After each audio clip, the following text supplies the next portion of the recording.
Greetings, sentient beings. This broadcast is not intended for children.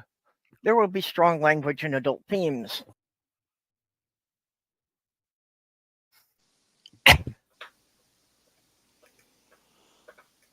Emperor was in the chat. I told her to come on up. Yep. So, yeah, in the side chat, we've got Ember and Commander 401. Huh? I got an important question to ask Ember when she gets up here. Yep. We've got Commander 401, My Unfinished Journey, Demon Orb, basically our usual crowd.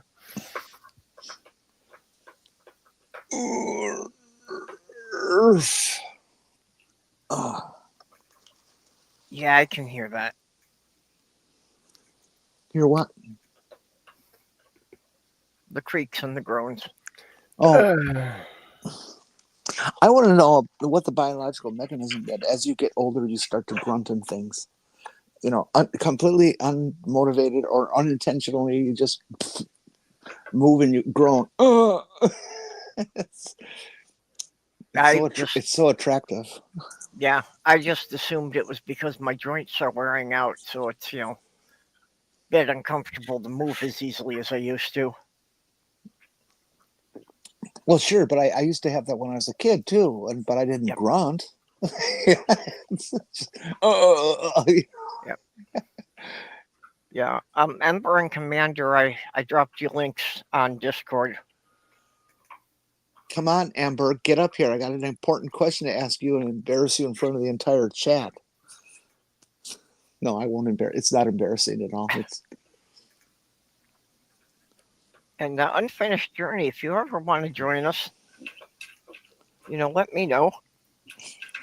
Yeah, you're in the MidAmerican chat. You can come on in if you like. Aren't they a communist? I don't know. I'm not big on communists, but I like socialists.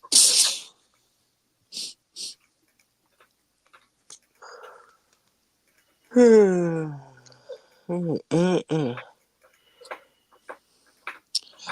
gonna catch hell for saying this in front of a youthful audience, but I think all the kids nowadays that run around with their little hammer and sickle and communism, I want communism. You're a fucking idiot. No, you want socialism because you want communism. You want to go back to Mother Russia, which was an absolutely horrible place for everybody involved. Yeah. Oh no, yeah, no, it was just the dictatorship. It builds dictatorships, kid. It's just they don't do it. Yeah, but the Republicans have told them that socialist was a bad word. Yeah, they think socialism is communism. Yeah, well, it sure ain't. A little profit is okay. Too much profit is greed. That's what we call capitalism. But a little greed or a little profit, that's what we call progress and sharing. Because in communism, you have nothing to share. The state keeps it all, and nobody gets anything that the leaders don't want to keep for themselves. And there's a problem with it. Yep. Socialism is... I'm sorry. Yeah, Unfinished Journey says my running joke about the grunts and groans is that I do my own sound effects. Well, due to my Tourette's, I've always done my own sound effects. I do have one knee joint, my left knee. When I'm sitting at a chair, especially a somewhat lower chair than usual, and I try to stand up, you can honestly, God, hear my knee creak like a door in a horror movie from across the room. People look at me, what the fuck? Yes, that was me. Well, honestly, I have never liked, standard chair height. Because, a wooden chair of standard height, when I sit on it, because of the length of my legs, my knees are higher than my butt. So I want a chair that's about 3 inches taller than standard. Well, couldn't you just carry four phone books around, or? Do they even have phone books anymore? Not that I know of. Actually, here, yes, they distribute the phone books every year. No shit. They drop off a pack of 100 of them at my building, and I would say about 89 of them go directly into the recycling bin after sitting there for a month with no one touching them. Huh. Well, you should get them. You should get at least one, and you keep it with you in the bathroom for when you need toilet paper. If you run out of toilet paper, you run out of Bible. Phone book is the next good choice. I That do sounds keep a little rough. I do keep one around because it like lets me look up like the local county numbers if I'm not at the computer. So Yeah, and the only they're no changes they're longer making, necessary, but they're still occasionally useful. and the only changes that county phone numbers are making these days is being eliminated. So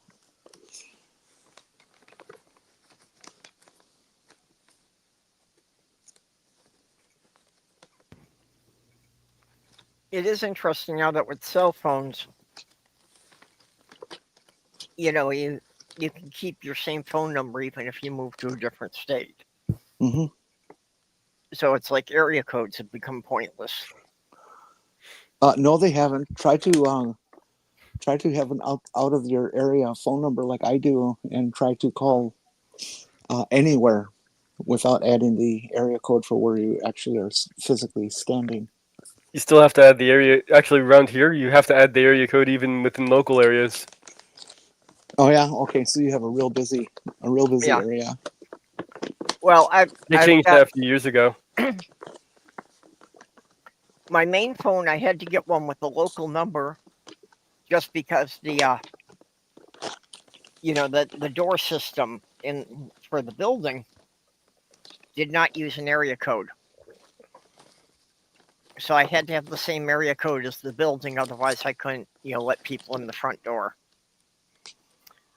But I have a backup phone which still has the Michigan area code.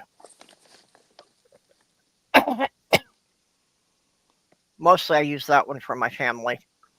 What is your area code up there? 612? No, 320. Oh, I guess 555. That's a new one to me. Hi, Molly.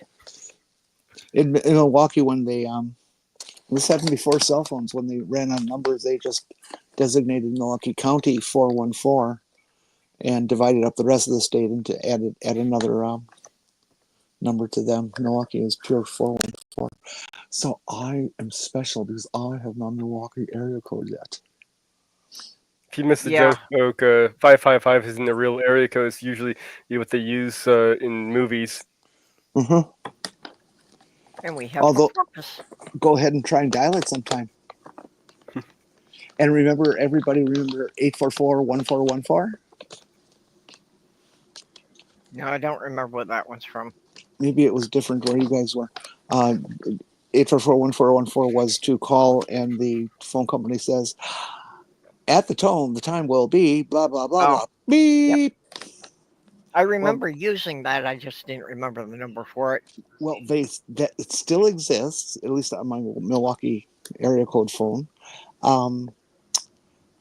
Except now it gives you both the time and the weather. It used to be weather was 936-1212.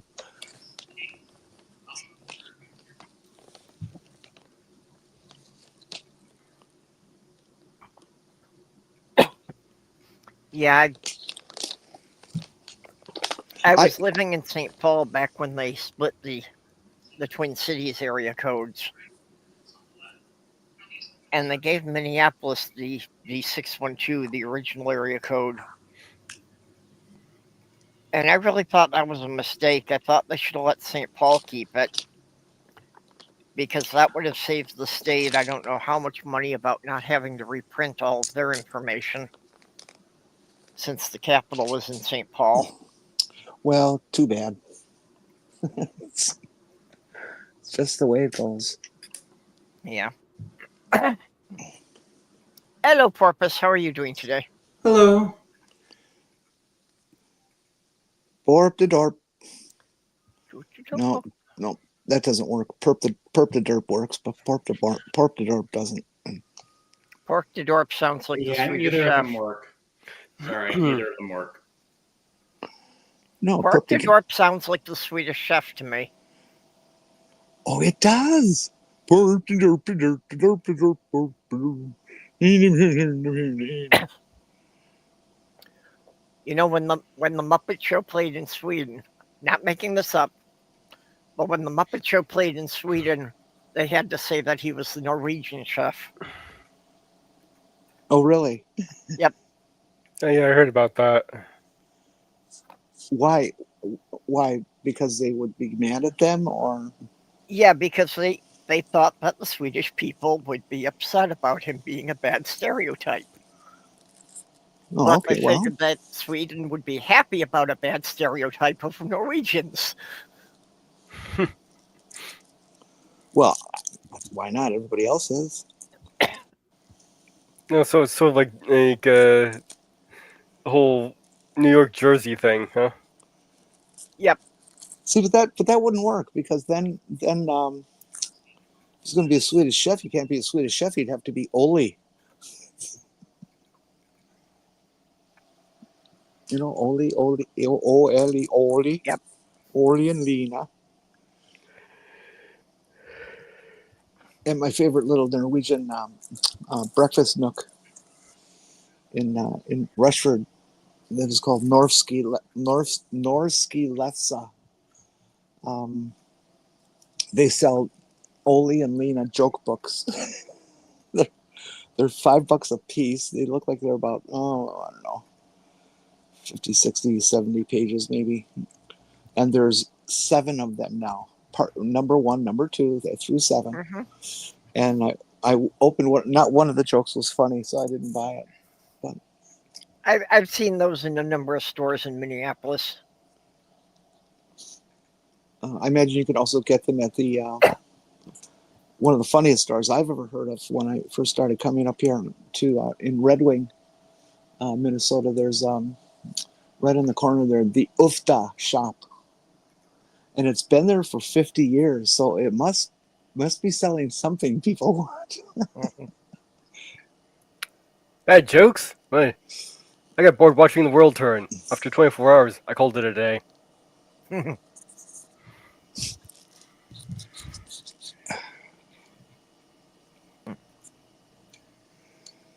Well, still one of my favorite Sloth Girl jokes is I don't get why Disney hasn't put any advertisements on the Hulk yet.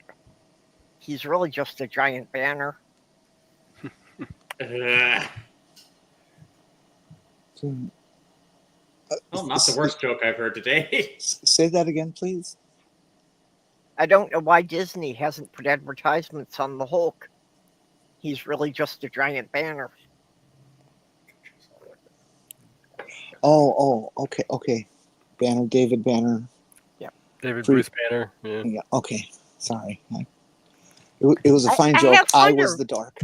Yeah, I have wondered why it is that he's, always goes by his middle name. Somewhere in the comics they must have explained that, but I don't remember it. They changed the name in the series. So that's how they ended up with the difference. What? David Banner is not his name?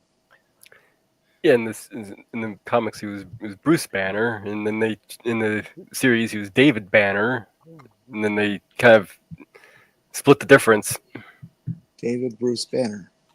Or Bruce David Banner. Well, that's odd. Are you sure it's not even? Is it divisible No, it's by not 2? even odd.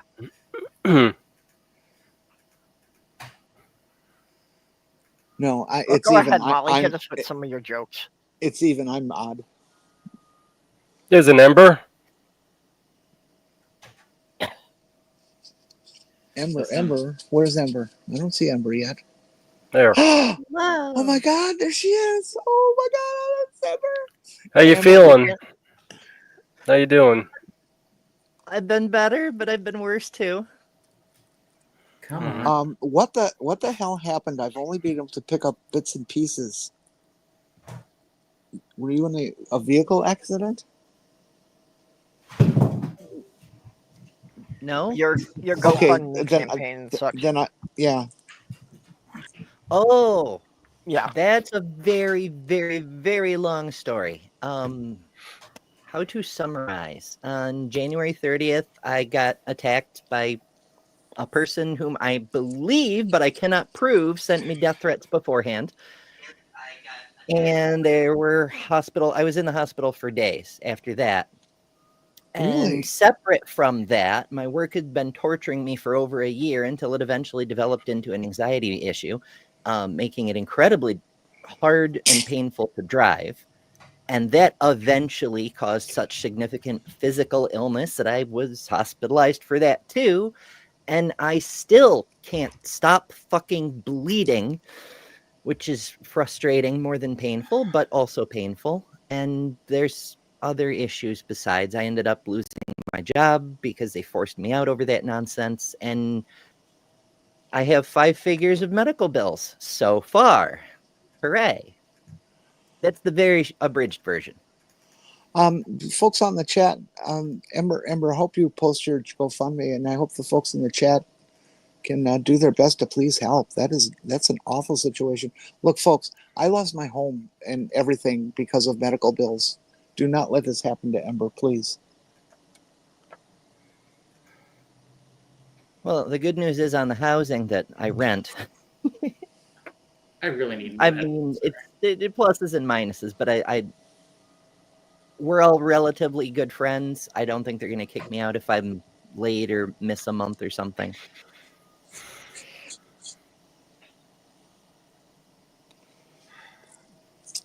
All right. It's very much. Sorry to hear that.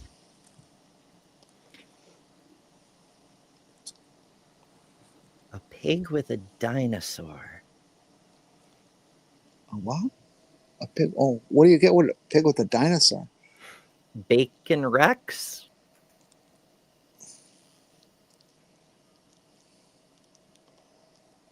A Baconsaurus? a ham with its own thagomizer? I'm not coming up with good answers. Okay, Molly, we give up. Come on, come on.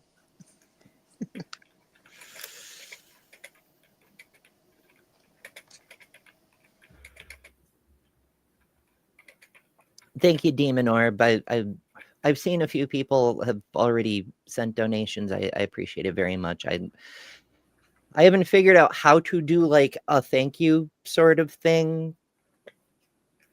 I'll get there eventually. Jurassic Pork, Oh, yes. Nice. of course.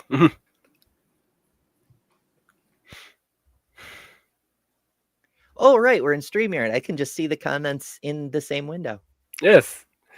It's been a minute since I was in a StreamYard room.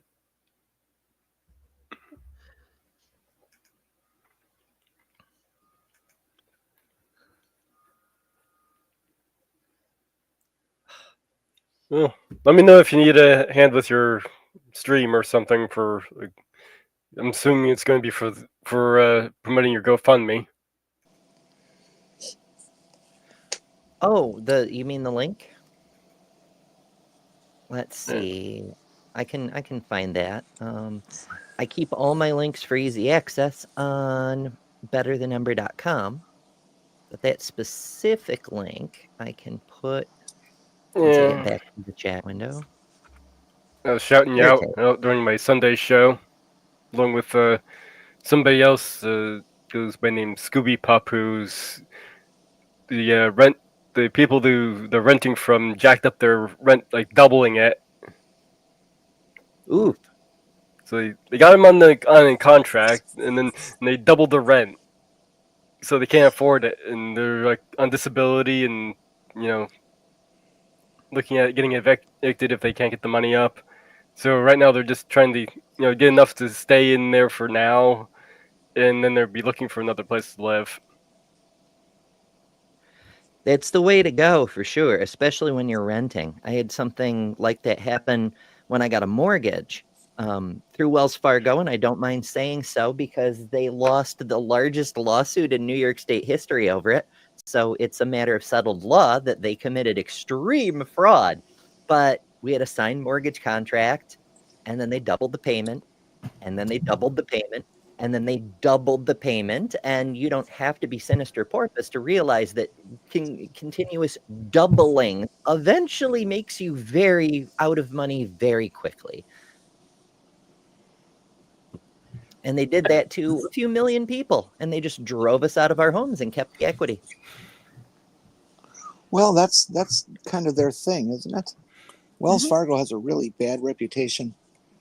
Well, there's a reason why sites like Guillotines for a Better Tomorrow exist on Facebook. BMO. Oh, I'm sorry. I didn't think. Go ahead. I don't think the billionaires realized how angry people are over this, or they do, and they're going the wrong direction. They need to stop doing things that create Luigi Mangione. Yeah. But honestly, doubling things, I mean, honestly, that's just 2 to the whatever power. Oh, it was so fucking ridiculous. You know, I mean, I called them the first time it happened, and they were like, "Well, we made a mistake." And I'm like, wait. Did you make a mistake when we signed the contract, or did you make a mistake now? And then she immediately says, "Oh, we're a bank. We don't make mistakes." I'm like, you just said you made a mistake. What do you mean? And I contacted lawyers, and it took months to finally get a lawyer who was willing to accept the case. But turns out his firm also works for Wells Fargo. So instead of suing them for this blatant fraud, he spent the entire retainer in trying to work out a deal. Well, there's nothing like a little conflict of interest, you know, to help the world go around. It turns out it's very hard to sue a company when all the lawyers already work with that company.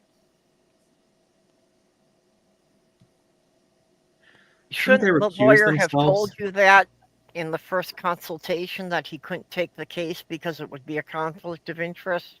Yes, he should have, and he could get disbarred for it if I had any money left to sue over that. Yeah, but I put all my money into defending my mortgage and trying to find a lawyer who is willing to sue another lawyer. That would be a case that you might notify the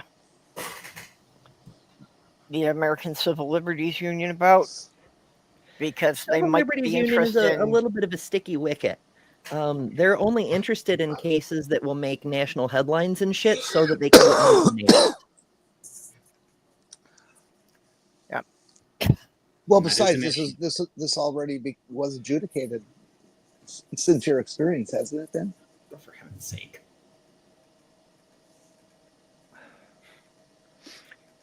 What's it, Jenny? My ears are very bad. Actually, that's what I was doing an ear treatment when the show started, because my medicine just came by UPS.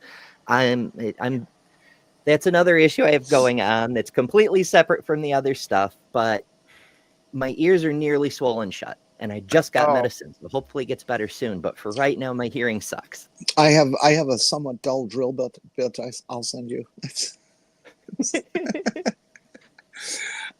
Amber, now I came up with this thought that I had to get answered by you and only you, because it's about you, and I don't want it to think I'm trying to be intentionally cold or heartless over this incident you are going through and stuff, but I'm going to say it anyways because good comedy is good comedy, you know.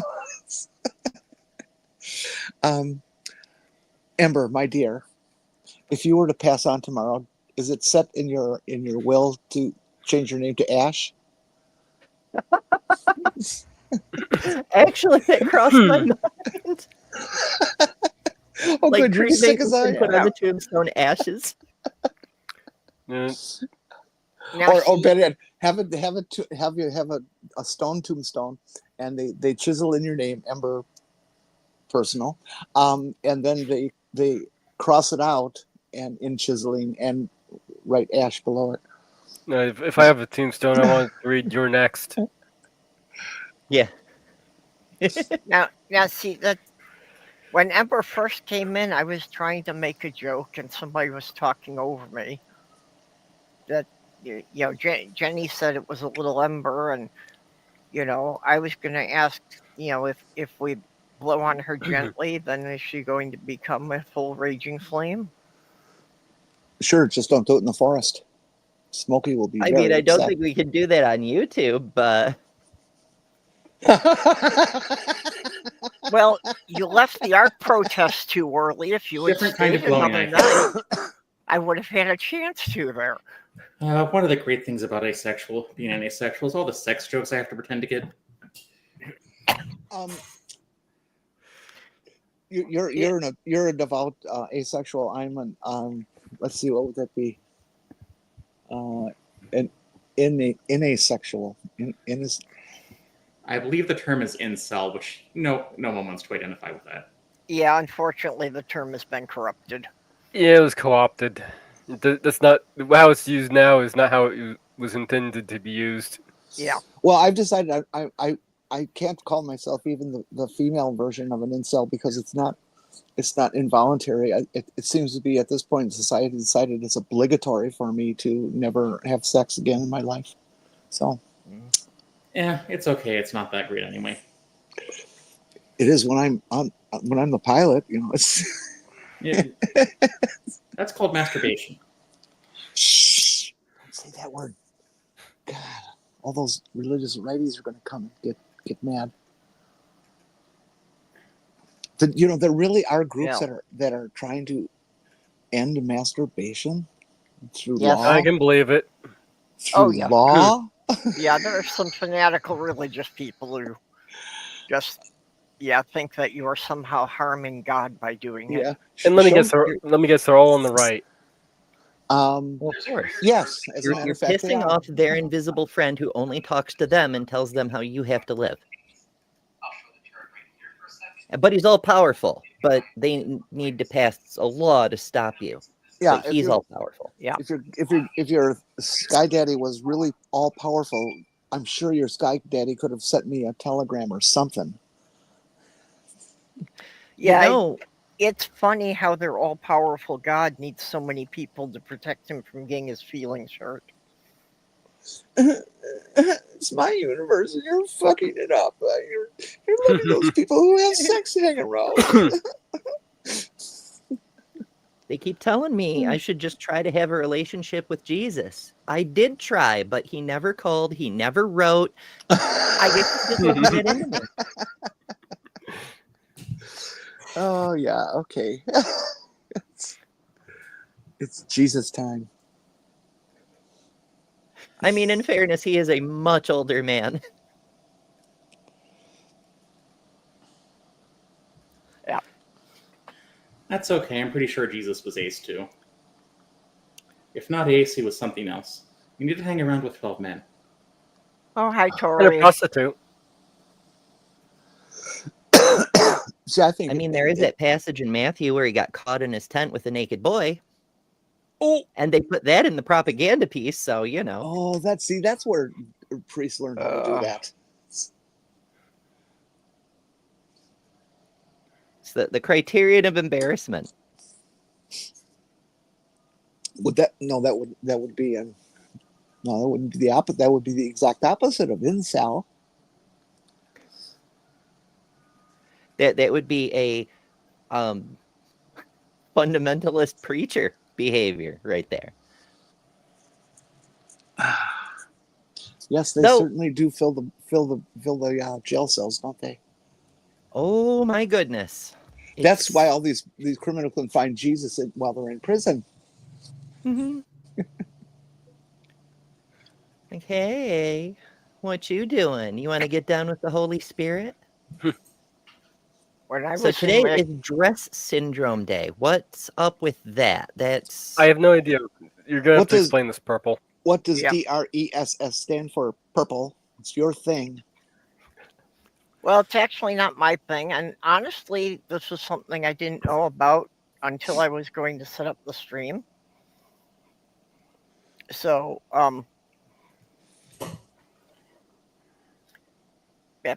where's what the acronym stands for, is it's a drug reaction with eosinophilia and symptomatic symptoms. Oh, eosinophilia. Yeah. Okay, yeah. Eosinophilia. So basically, it is about people who have severe reactions to certain medications. Hmm. You know, it's like an allergy. That mostly it was noted in anticonvulsants, but they've seen that people who had a reaction to the anticonvulsants then became more sensitive to several other classes of drugs. Well, there's also the eosinophilia, which is an elevated white count, which is indicative of an autoimmune disorder, which means the drug reaction is also causing the immune system to attack organ systems. And that's not great. Yeah, this is the same thing, because they said that in more severe cases, this can like attack the kidney and livers. Come on. It's just it's was just a medical condition that I had not heard about, and apparently is a pretty new thing as far as them adding it to the diagnostic manual was only in 1990 something. We had that one follower for a while who was eosinophilic, and it was absolutely wreaking havoc on her body, just destroying her kidneys in particular in her case. White blood cells are a wonderful little thing until they go crazy, and then you better watch out. They'll take you out. Mm-hmm. Like I said, I have rheumatoid arthritis. That's an autoimmune disease. My immune system and this attacks my body. particular syndrome has something like a 6 to 8 week onset, so a person might not even necessarily connect it to it being a drug reaction, because you start a treatment and then 3 months later your body starts going nuts. Well, why would you connect those two? Although it's not necessarily just because of drugs, it's something that can happen spontaneously as well. Yeah, but a lot of drugs don't become effective, until they've had like 6 weeks to build up a high enough level in your symptom. Like estrogen. Well, I was thinking more a lot of the antipsychotic drugs, but yeah, that too.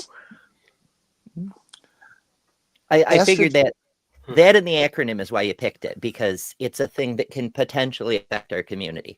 Well, the acronym is what first caught my attention, of course, and then I had to read up on what it was.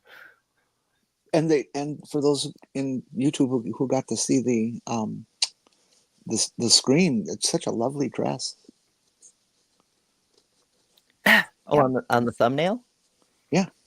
Yeah, I am bummed that,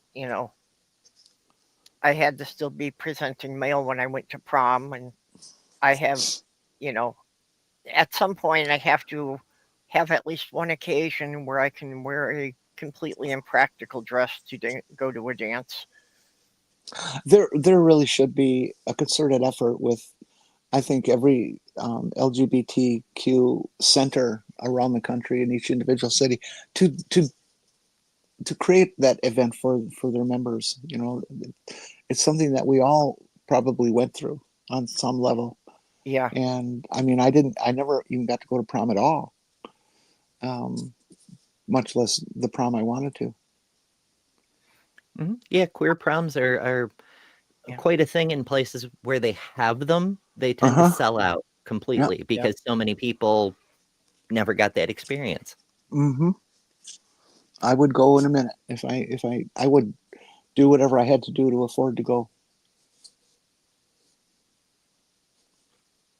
There was one in Syracuse last year. I couldn't afford to go. It was a masquerade queer prom, and so they had it at like a really, really fancy venue, and you had to have it was like white tie level formal wear, and I'm like, sigh, but it was like $1,000 just for a ticket. That's too much.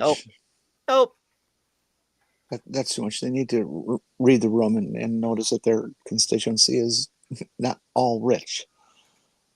Yeah, but like even just seeing prom dresses that turn up in the thrift store, it's like, yeah, I want to buy this, but no, I'll never have a chance to wear it. I That's admit no that I reason look at not to get Craigslist something. once in a while for wedding dresses. It's such a fucked up addiction. Yep. What did you say? I said it's such a fucked up addiction. Ember started to talk the same time you started to talk. Oh, And then we she don't stopped. care what Ember says. Come on. That's right. I'm just window dressing over here. If I just wanted to wear a fancy dress, I could go buy one. I mean, there's no need to go to a prom dateless. I'm afraid of being laughed at when I walk into the grocery store in a formal. It just doesn't. Yeah. Listen, if you're going to be afraid of being laughed at, you're not going to do a ton of interesting things in this life. It depends on what's interesting. In fact, you could be a stand-up comedian, in which case it would be terrible if you didn't get laughed at. Yeah. Well, with my late fiance, we had planned it out for our wedding that I was going to wear the dress and she was going to wear a tux. But then we would have to have a reception for my family that we would look more stereotypical. Why? Can't they take a joke? I mean, hell, Didn't think even my family was ready people for it. do cross-dressy things for jokes.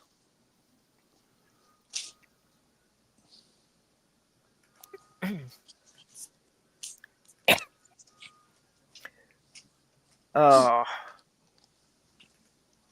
Yeah, it's like the last time I wore a suit was at my sister's wedding. Ties were one of the things that caused a lot of issues with me in Mormonism, because when you turn 12, one of the things you get is the priesthood, because you have all the requirements to have the power of God, and that is you have a penis. And yes, that's the way it works. Magic wand. Yeah. Oh, you're like Catholics. Okay, but do you have to have a stipped penis if you have one in the natural state? No. There's no qualifiers on it. You just need to have a penis. Okay. But one thing you're expected to do is a deacon is pass the sacrament, and to pass the sacrament, you have to wear a tie. Now, I hated wearing ties. I still hate wearing ties. They're the most useless garment ever. I laugh Yeah. and simultaneously feel so bad for men having to wear those stupid clothes that they wear. My They're dad just usually so boring. My dad usually called tie an arrow for women. Yeah, if you have older brothers, you will definitely have an aversion to having something wrapped around your neck. Mm. And why was I the only person in my family who could actually tie a tie? I don't know. Why were you? I had to tie my ties, the ties for my brothers and my dad. My dad could tie a tie, but he could only do a single Windsor, and he didn't like a single Windsor. Neither do I, and so I knew how to do a double Windsor, and he didn't. Molly's gonna throw a fancy dinner party so we can all dress up. So someone probably should have put the link to Ember's GoFundMe. If there is one in the chat, you can also donate. I think she is monetized on YouTube. If you want to donate to her live streams. Hey, I was going to say, I don't think my channels are ever going to get monetized on YouTube, but that's okay. I might have to go back and doing the drama streams, but I don't want to do that. Yeah. Well, my channel's never going to get monetized, and I don't care. Because if I was worried about being monetized, I would have to start being concerned about what topics we cover and people swearing. And yeah, I don't need to deal with that bullshit to get, like 36 cents a month from YouTube.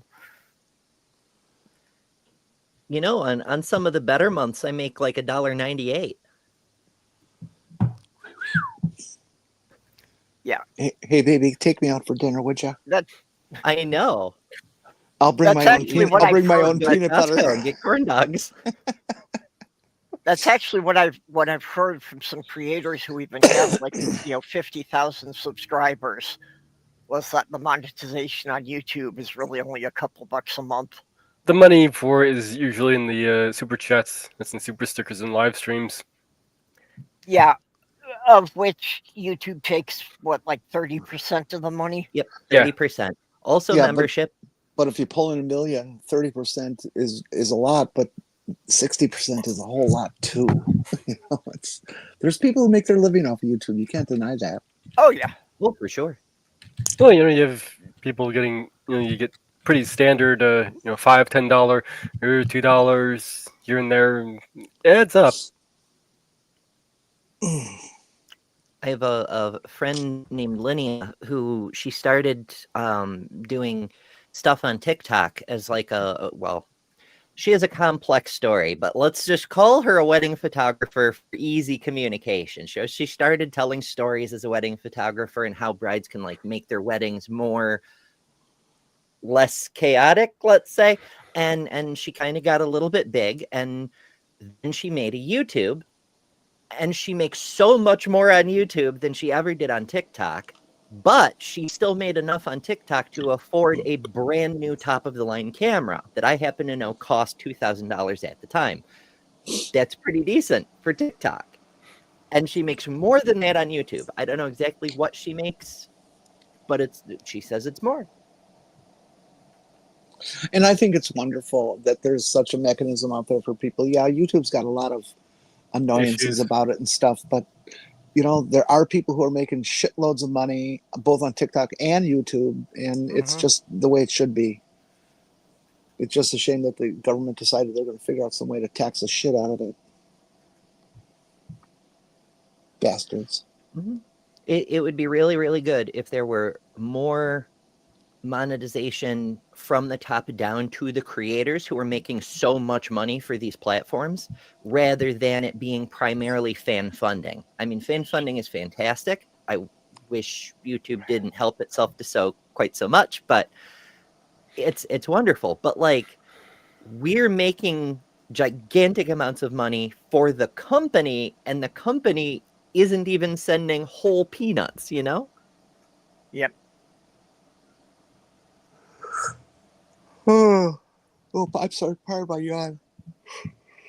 It's not you, Ember. It's me. I see how it is.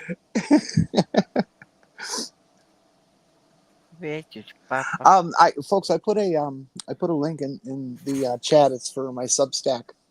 I imagine a couple of you guys here may have read what I have on Substack. So a trigger warning. It has to do with. Oh, we're not on TikTok. I can say these words. It has to do with suicide and depression. And so if you're triggered by that sort of stuff, just ignore it. If you're not, you might find it interesting. You might not. It's a 3-part exercise. More to come on my excising of demons, and so it's something I felt compelled to write. But like I said, you might find it interesting. You might not. Give it a shot, folks. I'm not making any money off of it. Although people make money off Substack too. Yeah, It's true. There's so many people in this building trying to exercise their demons that I can never get on the treadmill anymore. Haven't they heard of Kill-9?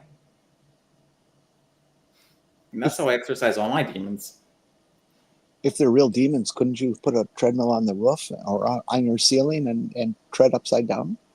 Of course, if I need to start them again, I just use a system control restart, whatever the demon's name was.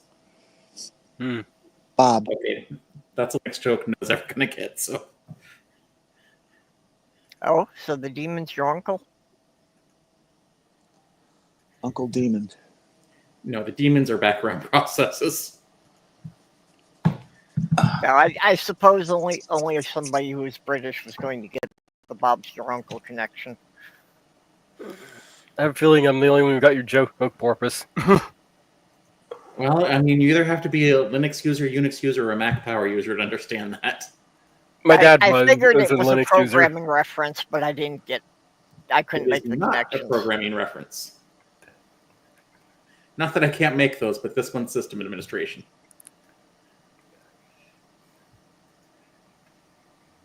And the difference is Please don't Programming explain is- it. We'll be here all day.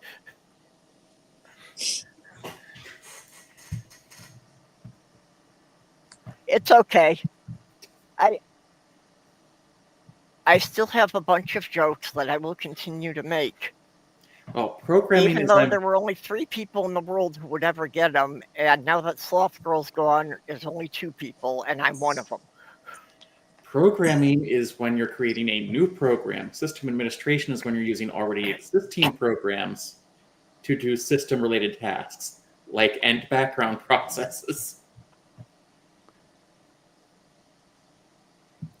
You're not programming when you bring up Task Manager. Porpoise, how do you feel? I remember a rather heated argument between some people in the past where they were attacking people such as yourself in your position who call themselves a software engineer. Not that you have, but who will call themselves a software engineer and will scream bloody murder because, well, that's not really an engineer. Yes, it is. I know it is, but they like to scream. And I was wondering what your ideas about that were. Well, people who say that don't really understand that because engineering is designing things, basically. And software engineers, and generally, are designing algorithms or they're designing software for systems. For example, I have a friend who has code on the International Space Station. She's a software engineer. However, I am going to be a math teacher next year. I'm not really happy about that, but there's not much I can do. I keep poking fun at Godless Engineer that he has never actually driven a train. Has he? I mean, we don't know that. Ridden one? Yes, we do, because when he was on when Granny was interviewing, I asked him that. Okay. Come to think of it, I've never driven a train either, and that was a thing I wanted to do when I was little. I should get on that. Train scared the heck out of me when I was a little kid. We had twin tracks through basically my backyard at the end of the block. It's actually a very fond memory because I could hear the trains at night and their wheels clicking over the joints in the track. It was just rhythmic and beautiful.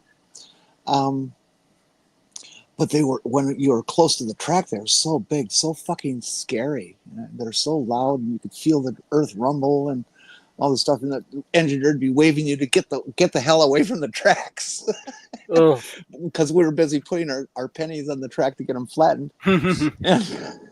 Well, it's a bike trail now, but there was a train station near me, and that train station was the one that was used to model was used to as a model for the one that's you can see in Dumbo. I was of course a stupid kid under 10 years old at the time. I honestly thought that if you put too many coins on the track, you'll derail the train. Well, putting coins on the track can derail a train, which is why they ask you not to do it. But, Yeah, sure. you know, fairly unlikely. Show me the physics on that one. during the first 45 years of my life, I lived in 4 different states, but somehow I always lived someplace that there was a train at the end of the block.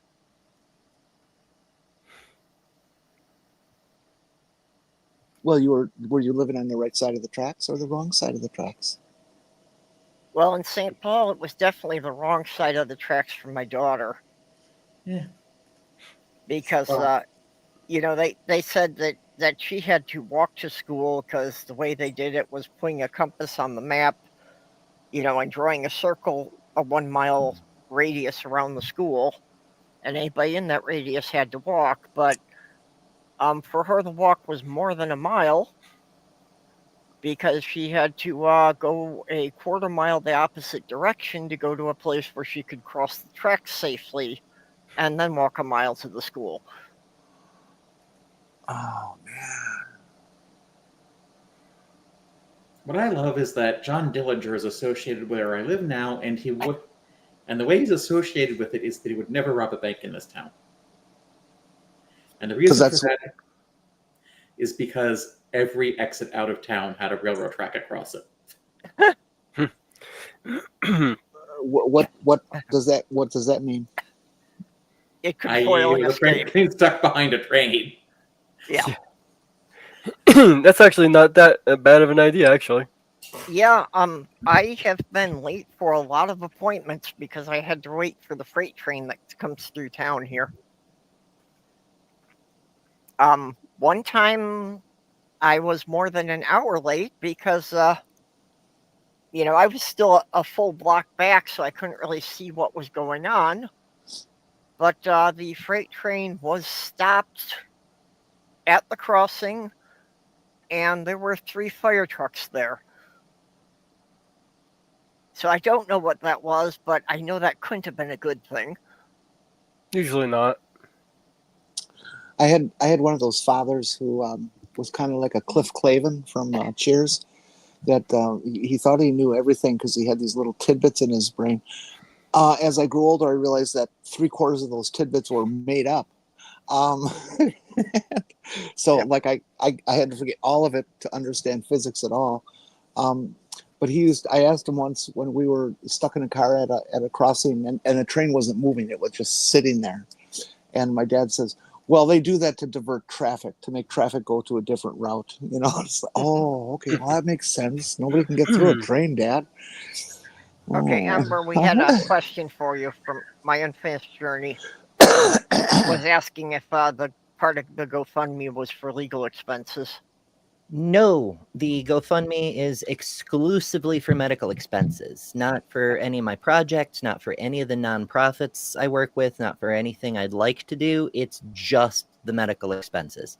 Because I know, weird as it is, a lot of people wouldn't be on board with all the other things, but might be willing to help me maybe not die.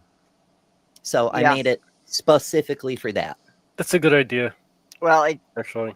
that's one of the things I point out when people start talking about the American healthcare system, is that more than 80% of the programs on GoFundMe are for medical expenses. Well, it's a good thing that the AMA invented GoFundMe, hey? Yeah. Oh, Kyle's up. He can bring me some of that giant chuck roast he was showing off earlier. Yum. Kyle's here? Kyle is here? Astronomer Cosmic Kyle, yes. Oh, A come month on up. of no scoping because of the humidity. Kyle. Let's see, is it tonight or tomorrow? Saturn and the moon are supposed to be like within 1 degree of each other. Can you take a picture for me, please? Kyle, I just want you to know after like a year or so, it gets really easier. It does happen every so often. But yeah, that's supposed to be tonight. We've got a waning moon. I'm not sure if it's in crescent phase yet, but it's been a minute since I've seen it because I live in a part of the country where it's pretty much always cloudy, so I haven't seen the moon in a while. Well, at least you don't live in a place where you have to like go hide in the closet because of a tornado warning. Well, we're working on that. We've had 3 tornadoes so far this year. Yep. We've only had one, but we've had 5 tornado warnings. We've had several warnings and 14 tornadoes. Fortunately, they were up by Purple's house, not mine. Yeah, well, no offense. Yesterday we didn't quite get any tornadoes, but we had severe thunderstorm and flood warnings. Oh, really? What do you have there that floods? Well, there are some lower areas by the river that are prone to flooding. Okay. But yeah, where I am, it's not an issue because I'm about 30 feet above the normal level of the river. Oh, that reminds me. I'm going to say the way things are going here, it might be a good idea to start looking for a place over across the border. Oh. I don't mean Canada, I mean Illinois. But that would be much safer for you. I hope you're able to find something good. Hey, if you can, move to Minnesota. The winters can be harsh, but everything else is good here. You know, and Yeah, what we've about got the mountains? politicians that will really protect queer people. But you also have a politician that has a tater tot casserole recipe. I read something. Yeah. We're going to haul this into unhappy stuff.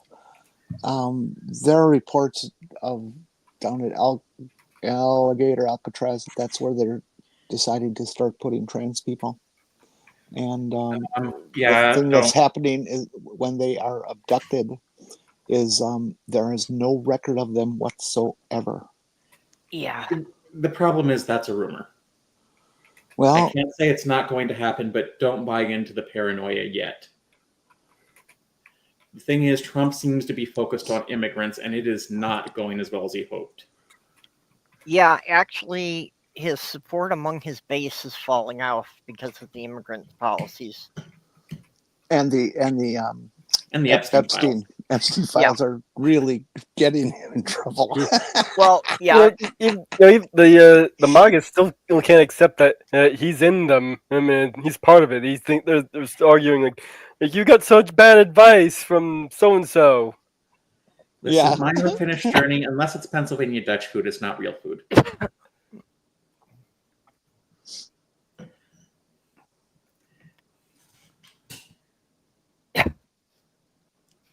Yeah, but the immigrant thing is really affecting Trump because now there have been a fair number of MAGA people coming out because they didn't think that the deportation policies were going to actually affect them, and he's been like sending their spouses away. I also think there's another thing that's coming up that I think they're starting to realize. It's like, we've called MAGA idiots for years. I think they're starting to realize Trump also thinks they're idiots.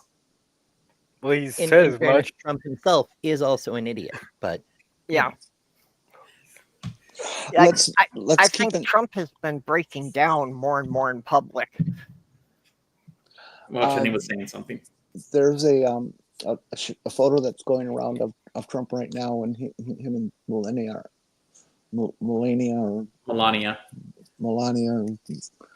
annoyingly, are sitting there, and his feet are just on the ground right in front of him.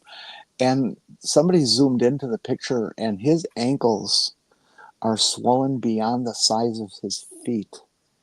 The man has a serious cardiac condition, because they also have pictures of his hands where they're heavily covered over with makeup, which is very typical of somebody who is on blood thinners. It's very easy to get bleeds in your hand. Mm-hmm. I get them all the time. Okay. The man has a serious cardiac condition. He's not going to be around long. We can hope, but there are many reasons why someone could have swollen ankles and swollen hands. I didn't say swollen hands. I said warfarin bleeds. Hi. Yeah. I mean, my grandmother was on that. Boy, that looked nasty. Oh yeah.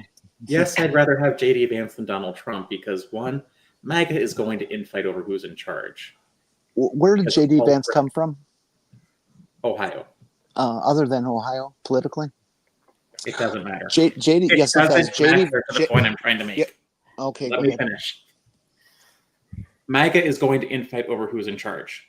They don't really feel inspired by J.D. Vance. Yeah. And the Republicans aren't afraid of J.D. Vance the way they are of Trump. Yeah, he doesn't have the cult following either. Yeah, at most he'll be like Gerald Far for like a couple years. Oh man. J.D. Vance is our vice president because the Heritage Foundation and specifically Peter Thiel wanted him to be. These are people who are committed fascist Nazis, and J.D. Vance is a committed fascist Nazi, and he will be worse than Trump in terms of our freedoms and the destruction of America. The only difference is that he will do it at light speed. No, what I heard was it was his son and Elon Musk who convinced him to take J.D. Vance. Well, I had heard it was his son and his son-in-law, but I figured that somebody from the Heritage Foundation had offered them a deal if they could convince his father to do it. That's certainly possible. J.D. Vance was one of the co-authors of Project 2025. Stop. Yeah. You're missing the point I'm making. There will be people in the administration who do not like Vance and will obstruct him. because they'll be Yeah. too busy fighting with each other over who gets to be in charge of MAGA. They can't obstruct him. He's the vice president. The Constitution puts him in office. Well, no, if but Trump goes. They but can if he obstruct was him. president, there would be more cases that Republicans might defect on a vote. And they don't even have to vote against a bill. But the margin is so close in the House that if like 3 of them just don't vote, that the Democrats could block a bill. Yeah, J.D. Vance has the personality of a turnip. Yeah, so, But he has wonderful eyeliner. Yes, but he is the puppy Sometimes. of the Heritage Foundation and Peter Thiel, But which is that where the doesn't mean teeth he's come going from. to be effective. yeah, but that's why I'm saying that in the House, the Republicans don't even have to say they took a stand against anything. They just don't show up for the vote at all. And they get out of it, and that gives the Democrats enough votes to block the bill so it doesn't get anywhere.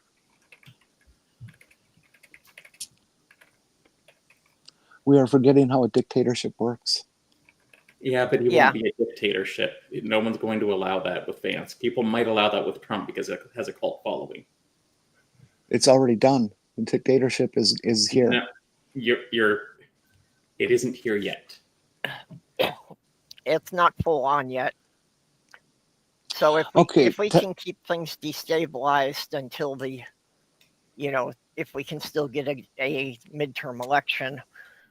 Well, tell the American citizens who have had their citizenship threatened, even though they were born here and their parents were born here and their grandparents were born here, as in the name Rosie O'Donnell. Yeah, an old man makes toothless threats.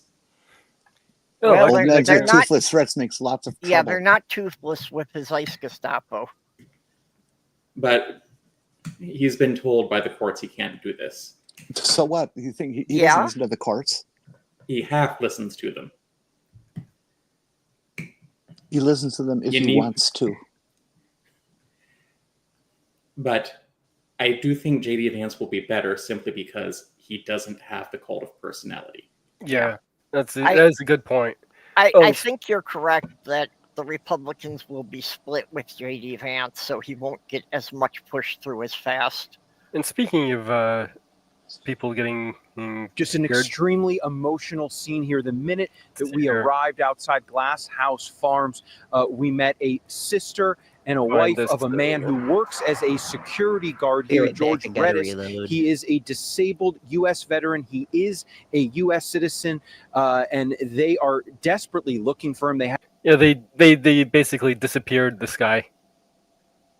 Haven't heard anything about his whereabouts from yesterday.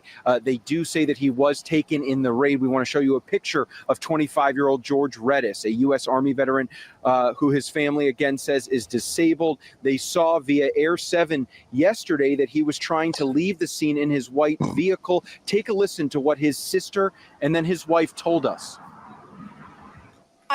Warning, I guess this would be a trigger warning here, considering how distraught she is. Thought he was probably part of the protest and he wasn't. He was trying to reverse his car. They broke his window, they pepper sprayed him, they grabbed him, threw him on the floor, they detained him. His wife's been trying to call and ask where he is. They don't know where he is. Apparently no one associates with nobody, so now we don't know what to do. We're just asking to let my brother go. He's a US citizen. He didn't do anything wrong. He's a veteran disabled citizen. It says it on his car. A veteran disabled citizen. Yeah, dictators don't do any of that kind of stuff. Yeah. And I just want to know where he's at because I have not seen him. And I heard from him since yesterday. And I called LA and they keep saying that they're not going over there. And I just don't know where he's at. I've been up since 6 a.m. trying to call the sheriffs, the police department, Oxnard, Camarillo, Ventura. And I can't hear nothing. They say they don't know. They don't associate. And as you heard from George D.R.E.S.S. Oh, I don't think we need to play any more of that. Yeah, well, and this is the problem with the ICE agents wearing masks so they can't be identified. And, and ICE agents being hired that are just mega loyalists that, weren't even really police officers. So yeah, there's no way if somebody gets picked up and thrown into an unmarked van, there isn't any way to find out where they took them. And we've also found that some of the vans that are now marked with license plates, they're bogus license plates. They were manufactured. They I don't hadn't heard exist. about that one, but it doesn't surprise me. You wouldn't believe the things that have gone through my head of what I would like to do if I encountered these people. Well, I can't say on live stream. there have been some courageous people who have been fighting back. I was watching a video the other night. Now I forget which city it was in, but protesters made a human chain around the building to prevent the ICE agents from going in and taking out people as they were coming out of their hearings. Well, I think a lot. I've even seen some people, and I do not encourage this, say there have been violent assaults on ICE, but do not do that. Yep. Support laws like what California is doing that forces them to be unmasked. Yeah. Well, yeah, police officers have to wear a badge with a number so they can be identified, in altercations with citizens. So if ICE agents are any kind of a police force, they should have to go by the same requirements, that there should be an easy way for citizens to identify them and file a complaint. Well, I've also heard, and I can't verify this, that people are just impersonating ICE agents. Yes, that is actually happening. Yep. That has happened. There was one guy who actually robbed the store or posing as an ICE agent. Well, and there was a case of a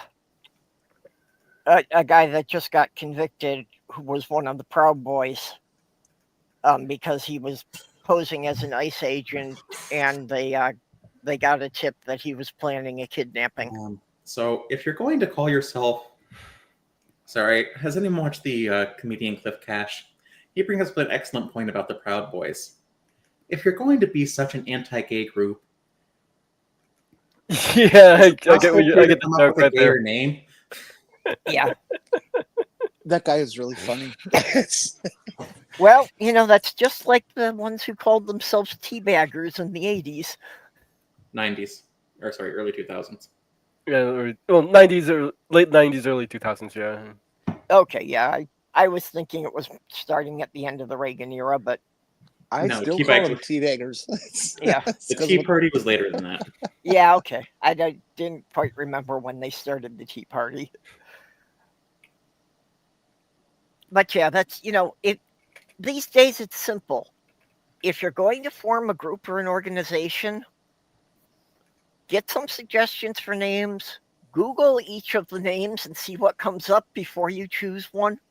Offer the name to a 12-year-old boy and see if they laugh.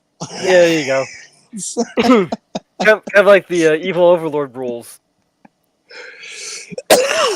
Yeah, It's kind of like they're taking suggestions from the 12-year-old boys. You should call it Department McDepartment Face. Bodie McBothface is my favorite name ever.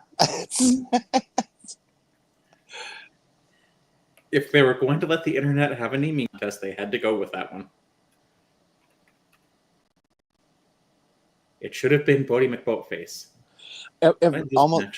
Almost every year, it seems, the state of Minnesota gets a new plow or 2 or 3, and they always have a contest for supposedly the kids to name the snow plow. And every year, Plow McPlowface comes up.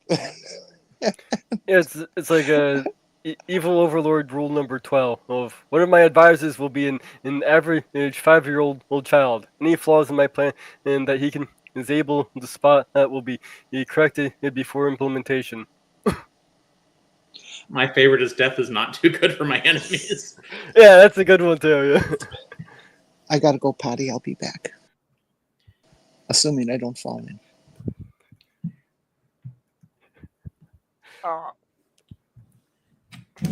I think there's also one against monologues too. Yeah, I think there is. Yeah, I could pull it back up. If you're going to be an evil supervillain, don't monologue until after your plan is complete. Well, I mean, that trope just started because it gives a chance for the heroes to interrupt them. And Yeah. I mean, it's made fun of. It was made fun of in The Incredibles. Yeah. I believe it's also made fun of in Megamind, which... Yeah, a number of movies have Can we made call it a fun of it superhero now. movie, really? I mean, Megamind does involve superheroes, but... It's more of like a super villain movie. Yeah, but the whole point is he's not really a villain. Well, the whole point of it was that he got what he wanted and didn't realize it came with so much paperwork, so then he wanted to get out of it. Yeah, it turns out what he wanted wasn't what he wanted. Yeah, see, now, and this was what I said, that, I had thought of running for city council at one time, just because I thought it would be fun to see what the reporters would do with somebody who didn't deny any of the accusations. But one of my concerns was that there was a non-zero chance I might actually get elected, and then I would have to do the fucking job.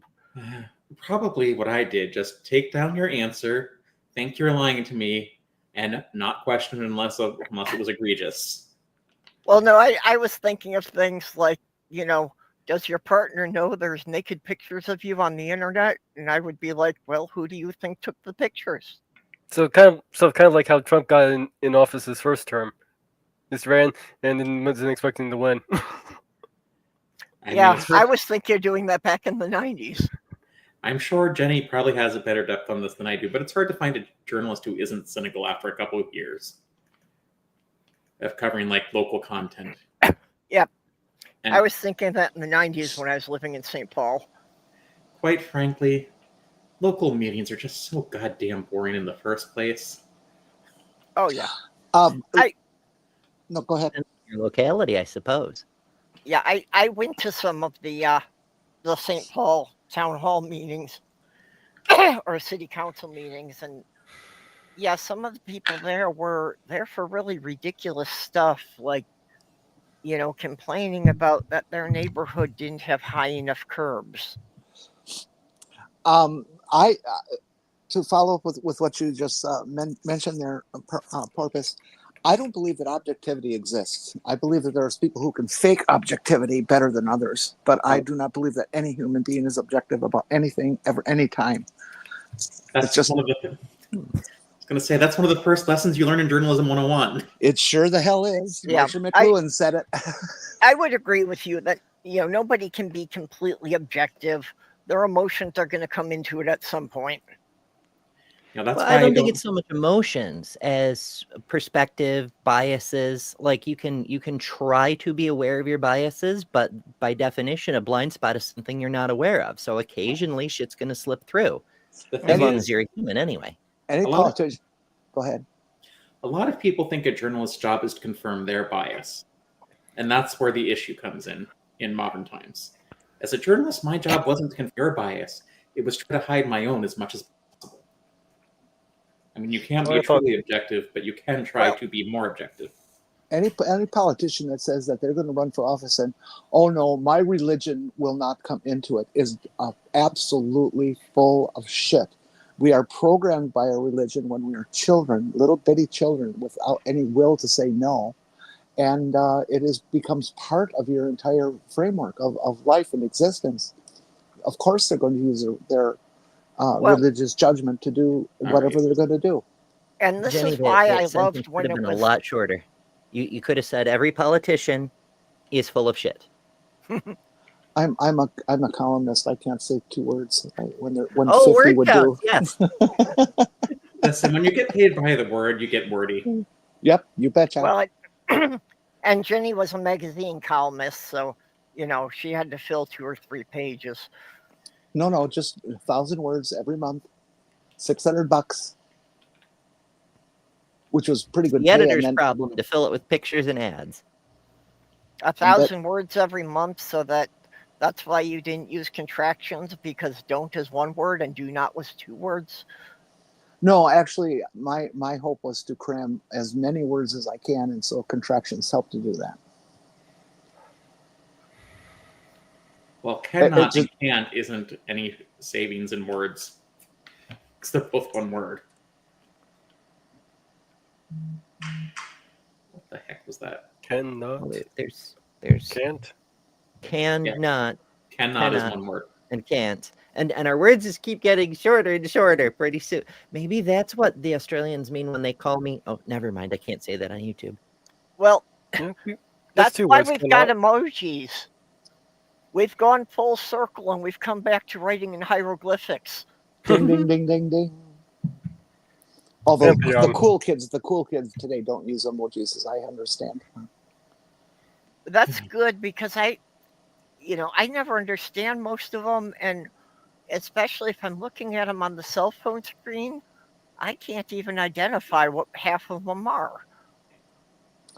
Yeah, I don't know what they do on your Android pieces of junk, but on an iPhone, if you type in, if you punch that you want to look at the emojis, you get a little slot where you can write in the kind of emoji you're hoping All right. for, and it gives you suggestions.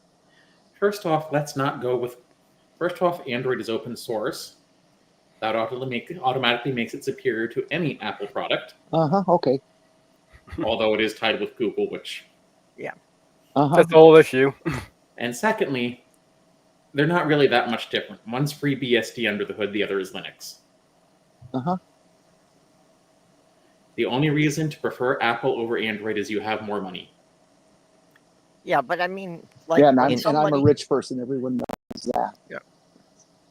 I mean, when somebody sends me a text and they add emojis on it, when you've got a smiley face that is like 2 millimeters in diameter, I can't tell, is that a smiley face? Is that a frowny face? Is that crying?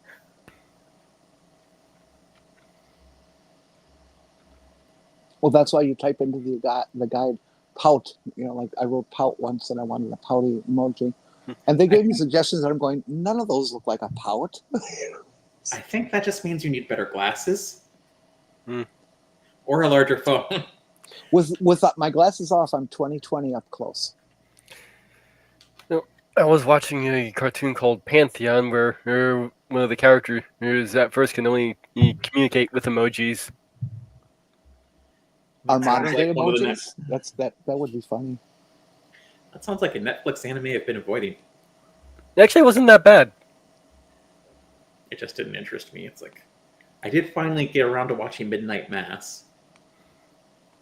I need to finish it, but I do approve of vampire media where the goal is to kill the vampires. We need more of that in our society. More killing of vampires, or just more vampires? More media with that involves vampires where the goal is to kill them. Let's not humanize these things. Let's return them to the monsters they were intended to be. Like you mentioned, if you did watch that Pantheon cartoon, you probably pointing out all the mistakes they make. Well, the whole thing. What the hell was that? I couldn't You were understand a breaking up single pretty word. bad there. I couldn't understand you. I was gonna say, Midnight Mass isn't really about vampires. It's about an out of control religious movement. Oh, like any. That just happens to be run by a priest who gets turned into a vampire. It's a minor detail. Well, I mean, yeah, the vampirism is used as the horror element, but that's not really what it's about. At least I assume it's a vampire because they have to drink blood and it can't go out in the sun. They never use the word vampire, but Yeah, essentially a vampire. that and the angel has wings that look like a bat's wings. So There's a YouTuber called Punky Doodle who does a lot of like D&D themed cartoons and just sometimes just some strange concepts. And I had one short there that was what about a reverse vampire? That instead of them draining people's blood, their blood heals them. So everybody in the world wants to bite them.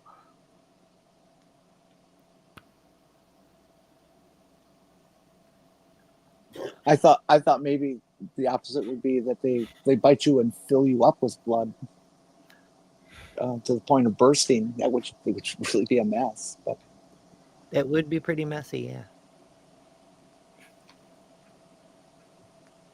No, I think that was under the useless magical items of the formula for eternal girth.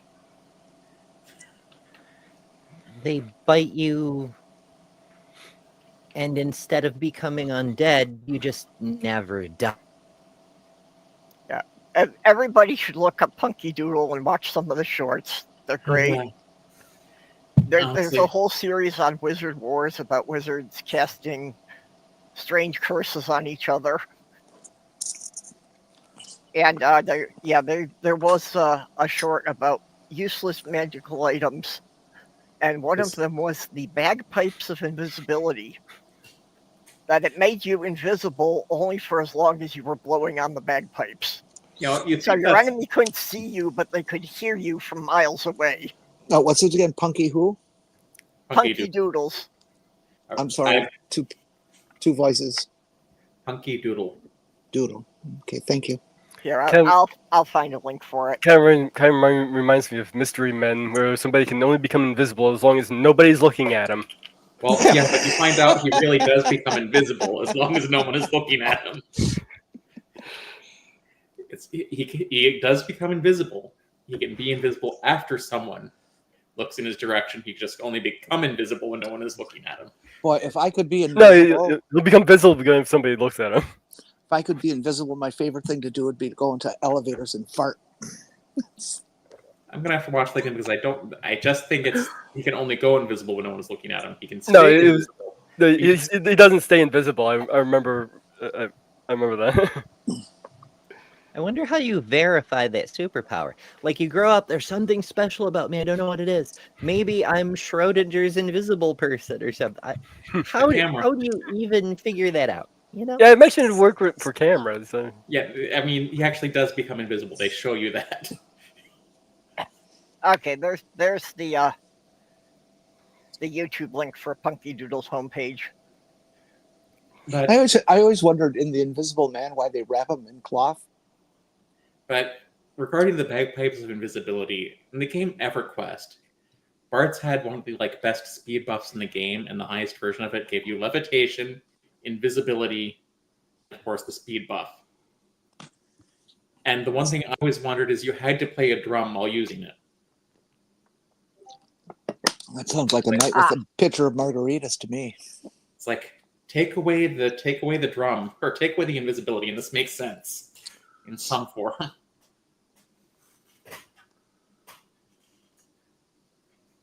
Okay, I guess we've got a roundtable question here then for everybody. Oh boy.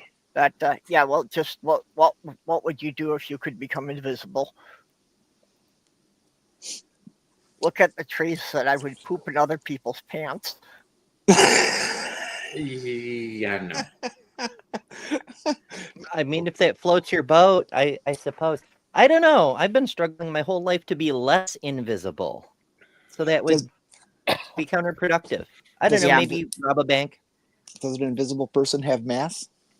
No, I would imagine the invisibility would have to also apply to the things within contact of you, because otherwise you're going to have dirt and maybe you water or something on you that's going to show up. Yeah, well, I mean, you also have to apply to things you pick up if you're going to steal things. Yep. Because if people just see things going through the air. If people saw a floating coffee cup go by or something, I think in today's world, they'd just be like, somebody's filming a YouTube video. Yeah. More like TikTok for that sort of thing. But, whatever. I was just wondering if about invisible people in mass. If I'm invisible and I have mass, wouldn't I just change my name to Dark Energy or Dark Matter? Sure, Undetectable, but massive. that too. Dark Energy is the fart. Dark Matter is where it came from. I don't think we know that dark matter is actually dark. No, we don't know what it is. Then it's just a placeholder for an observed phenomenon for which we haven't yet discovered the thing producing it. We're just calling it dark matter. It's not that we know there is a specific kind of matter and it is invisible. Besides, at least it's not as lame as some of the things quantum physicists did. Well, okay.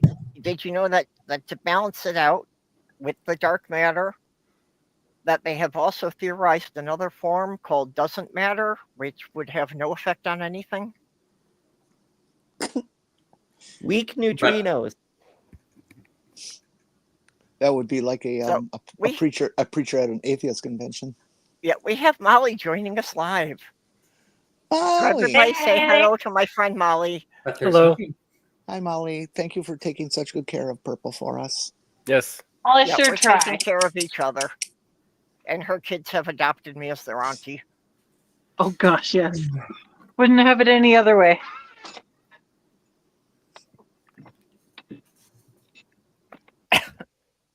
And the cutest thing, okay, I know obviously she didn't have any idea what it meant, but her little girl, yesterday when they came and picked me up, her little girl tied her hair up with a headband that just happened to be the trans colors.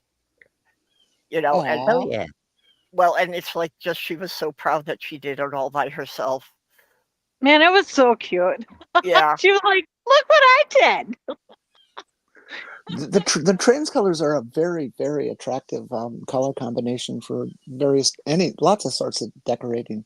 Yeah, It was- they're very complimentary pastels. So why do Yeah. they hate us so much? We're very good at coloring. It's Well, it's not fair. that's always been the stereotype of the gays, that they're very fashionable, they're very good at interior design. So yeah, it's like, I guess they hate anybody that they fear has better taste than they do. I've always felt that there were too many colors on the color wheel. I think just pink and blue are perfect. I think purple's great. It's true. There's Well, too many except on- colors. Get off Except my on my color wheel. wheel, that would be lavender, not purple. I'm sorry. It's all Well- light pastels, Same difference in my book. No. Lavender's a different shade. Yeah, I generally don't do lavender. I like the deep royal purple. Yeah. I really don't do pastels. I like very vibrant primary and secondary colors. I mean, I like violets too. You can tell if you have a male gay child, if when they're young and you're asking them, tell me your colors, they include teal and mauve. I can understand where you might get the idea from. Usually, the guys have lower vocabulary for colors. Well, yeah, because women have like 156 different terms for various shades of white. Mm-hmm. It's because they're different. The Inuit have I don't know what the actual number is, but it's dozens and dozens and dozens of different names for snow. Yeah. Well, there's something to that actually that people Well, yeah, with if two you X live in chromosomes Minnesota, actually you do will. have better color vision, even if they're not tetrachromats, because they have two different genes for the green receptor that will be on slightly different wavelengths, enabling them to better identify different shades and gradients of color than a person with only one X chromosome. But the weird thing is, I did not know that.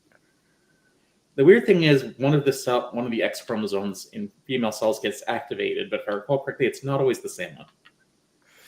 I love when they try to do those contests on the internet of saying, "Oh, well, let's see how complex your color vision is."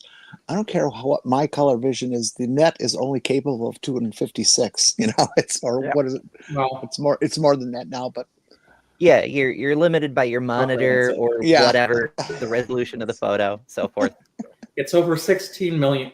All right, so it's 16 to the third power, I think.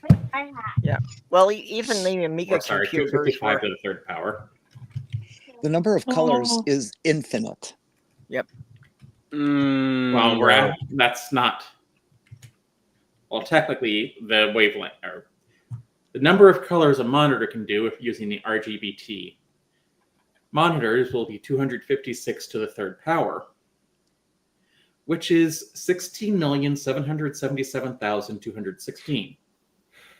And yes, that will be a power of 2 for those of you who can do the math.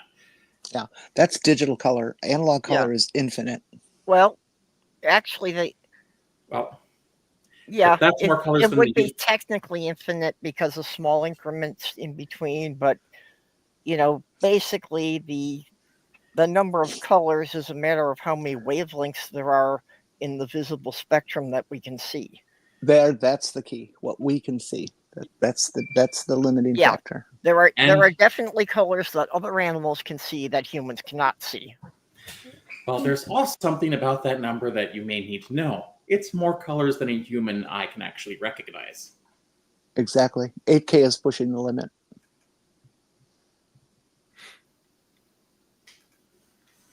And then there's our brains that can only process, like the shit we have to do with visual input is ridiculous. And we know already that our brain takes all kinds of shortcuts. It won't update areas where there's no movement going on in the peripheral vision.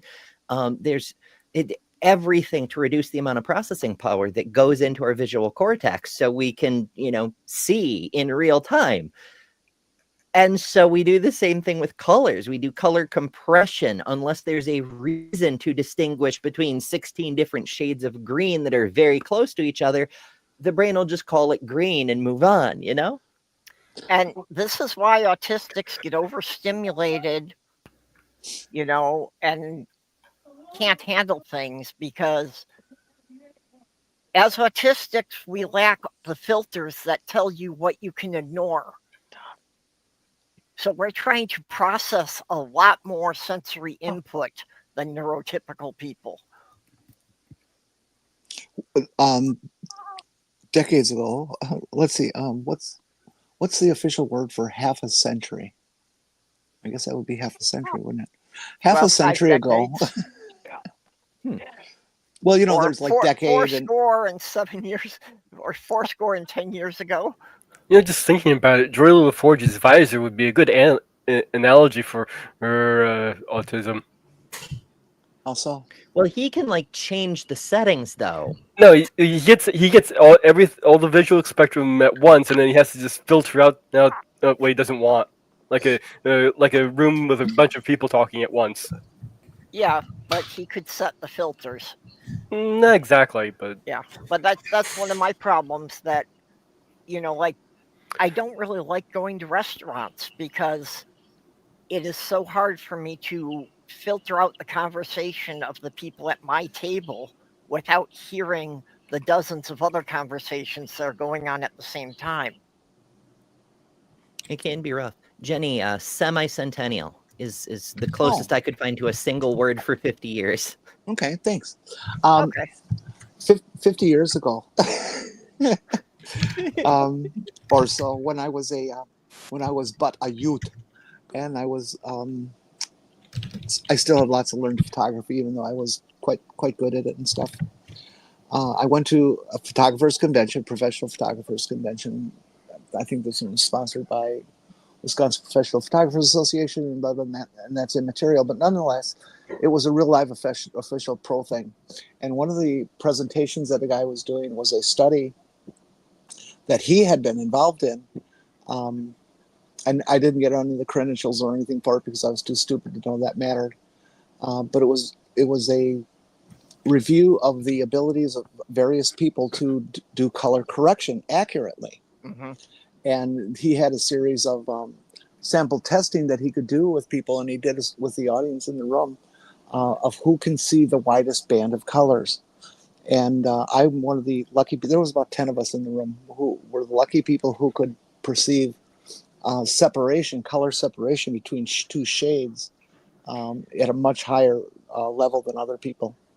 I'm just able to notice very, very subtle differences in color that most people just don't. And I don't know. He never explained if it was something within your actual structure of your retina or anything, or if it was just a mental, or if it was training. But it is real, and there are people who can perceive a little. Of course, none of us get ultraviolet infrared, which would be lots of fun. But I would imagine it's probably a little bit of both. I think there are people who can perceive more colors up in, not actually into the ultraviolet, but getting closer because they have 4 cones in their eyes instead. Yeah, tetrachromats. I have that, and I was just going to suggest, Jenny, you might, because a lot of us are also intersex in a very specific way that can result in genetic abnormalities like that. Actually, there are some people who can somewhat see into the ultraviolet because they've had damage to their eyes, like the lenses have been damaged or removed due to cataracts, and they have reported actually being able to see the ultraviolet spectrum a little bit. They have reported, or someone has. Well, the big difference, like, I have lousy color vision, especially when it comes to differentiating greens and blues. Apparently it comes across as a sort of like a pale blue filter and everything. Yep. Hey, Purple. Guess what just got found at my house? Okay, where'd they turn up? Body? What the hell is that? By the way, how come all the 6 pictures are like super tiny today? Molly is about 3 millimeters tall. That's because you're using a camera. You're using your phone instead of a computer. And Yeah, if we switch it to regular, then that's much better now. But now we have Porpoise's name covered, so that's why I have the smaller one. So who cares about Porpoise's name? Actually, that was working okay because it only covered the part. You could still. Oh yeah, that's because Purple won't move that junk to the other corner where nothing ever gets displayed. Listen, I don't know how Mage does those things. Everyone should know by now I'm the Sinister Porpoise. When you think of Sinister Porpoises, think of the Sinister Porpoise. You're the only one I know. Yep. But what I was saying was that, I have very poor color vision, but I have excellent night vision. And that's generally the trade-off, because if you have more cones in your eyes, you get better color vision. If you have more rods in your eyes, you get better night vision. Huh. You have a higher dynamic range. Ding, ding, ding. Perfect. What a photographer. Yeah, Jenny, speaking of when I was at the thrift store yesterday with Molly, behind the jewelry counter, they had an old school photo enlarger for your darkroom. Ooh, what brand was it? It was behind the back wall. I couldn't really get a good look, and I didn't see the brand name on it. But yeah, it was definitely like one from the 70s. We've even seen some really cool older Polaroid cameras. Yeah, those are cool to have, but you can't get any film for most of them anymore. Yep. You can get 107 and I think 108 film now, but and some of the SX70 style, but yeah, they were fun. They were fun. Yeah, my very first stuff, I still have a Polaroid job site camera. My very first posed political photograph I did for a candidate was done on an old Polaroid 90. And he won the election. So, well, I suppose I gotta let you guys go. I'm sorry to cut it short. Oh, well, it was good to have you in here, and now we know that you can join in anytime you want to. Awesome, will do.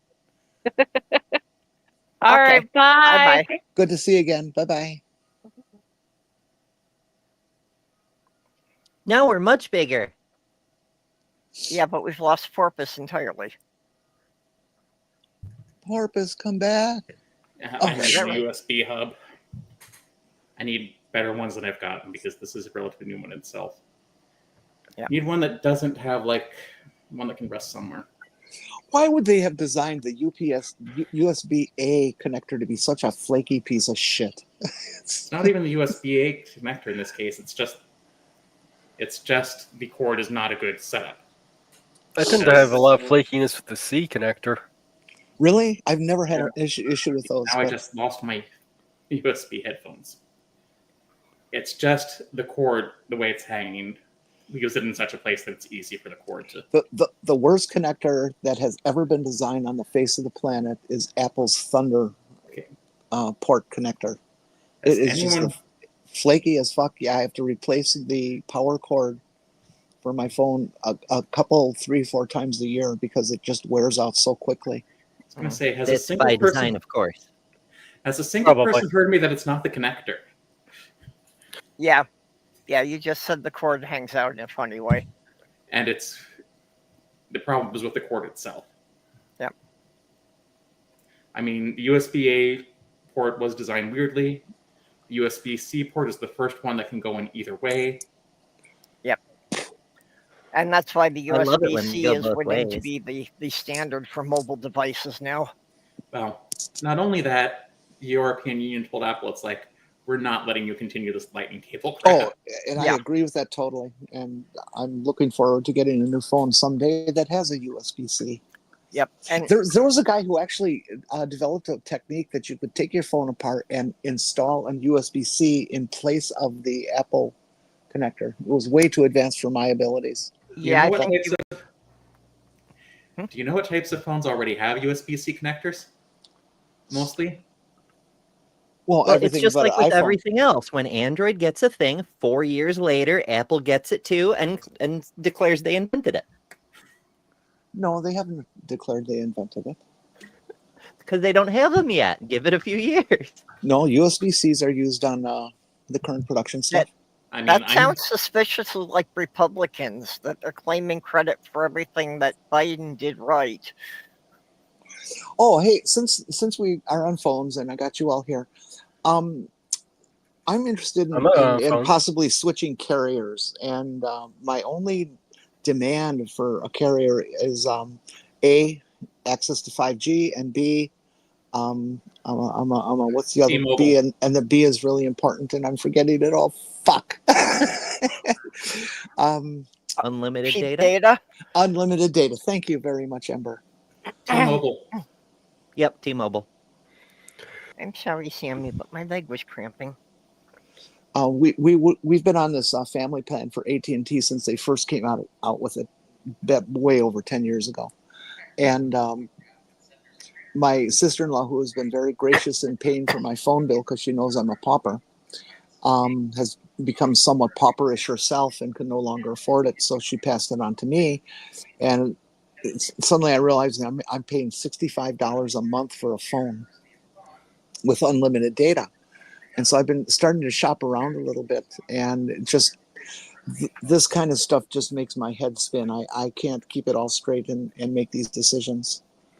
And so I'm looking for input and somebody to guide me along the way and say, do that. Yeah, there's a bunch of different options. Walmart Mobile is really, really cheap, but I don't think their unlimited is really unlimited. But yeah, T-Mobile has 5G fucking everywhere, basically. If you don't have 5G coverage on T-Mobile, nobody has any signal there, period. What you've got to look for in the contract is a lot of them say unlimited data, but if you read it all, they throttle yeah, that. it will often say that they will throttle it after 5 gigs. Yeah. Well, T-Mobile doesn't do automatic throttling, which makes them a good backup option for an ISP. They can throttle it after 10 gigs usually. I supposedly have 5G coverage in my area, which is kind of amazing being in the middle of nowhere. I mean, Well, you got all your vaccines, right? Yeah. I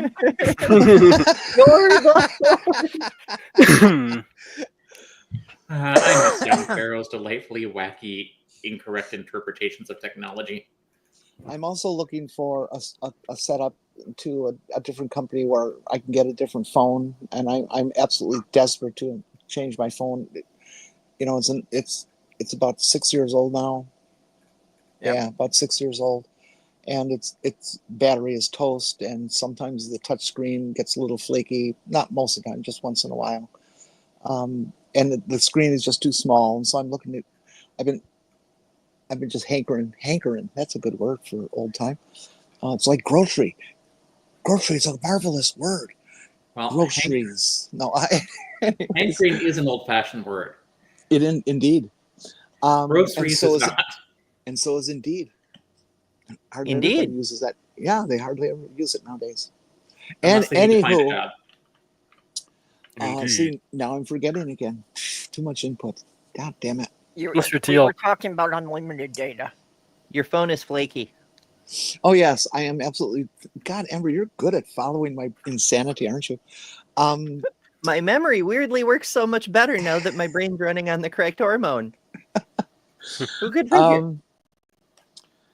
Anyways, I'm dying for an iPhone 16 Pro Max with 512 gig, and I'm looking for somebody who can provide me with a good deal on that and unlimited coverage at the same time.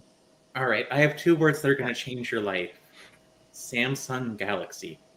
Yeah, okay, it's not going to be happening. You'll Google have their cameras Pixel. on the most recent iPhone. The iPhone 17 is due to come out.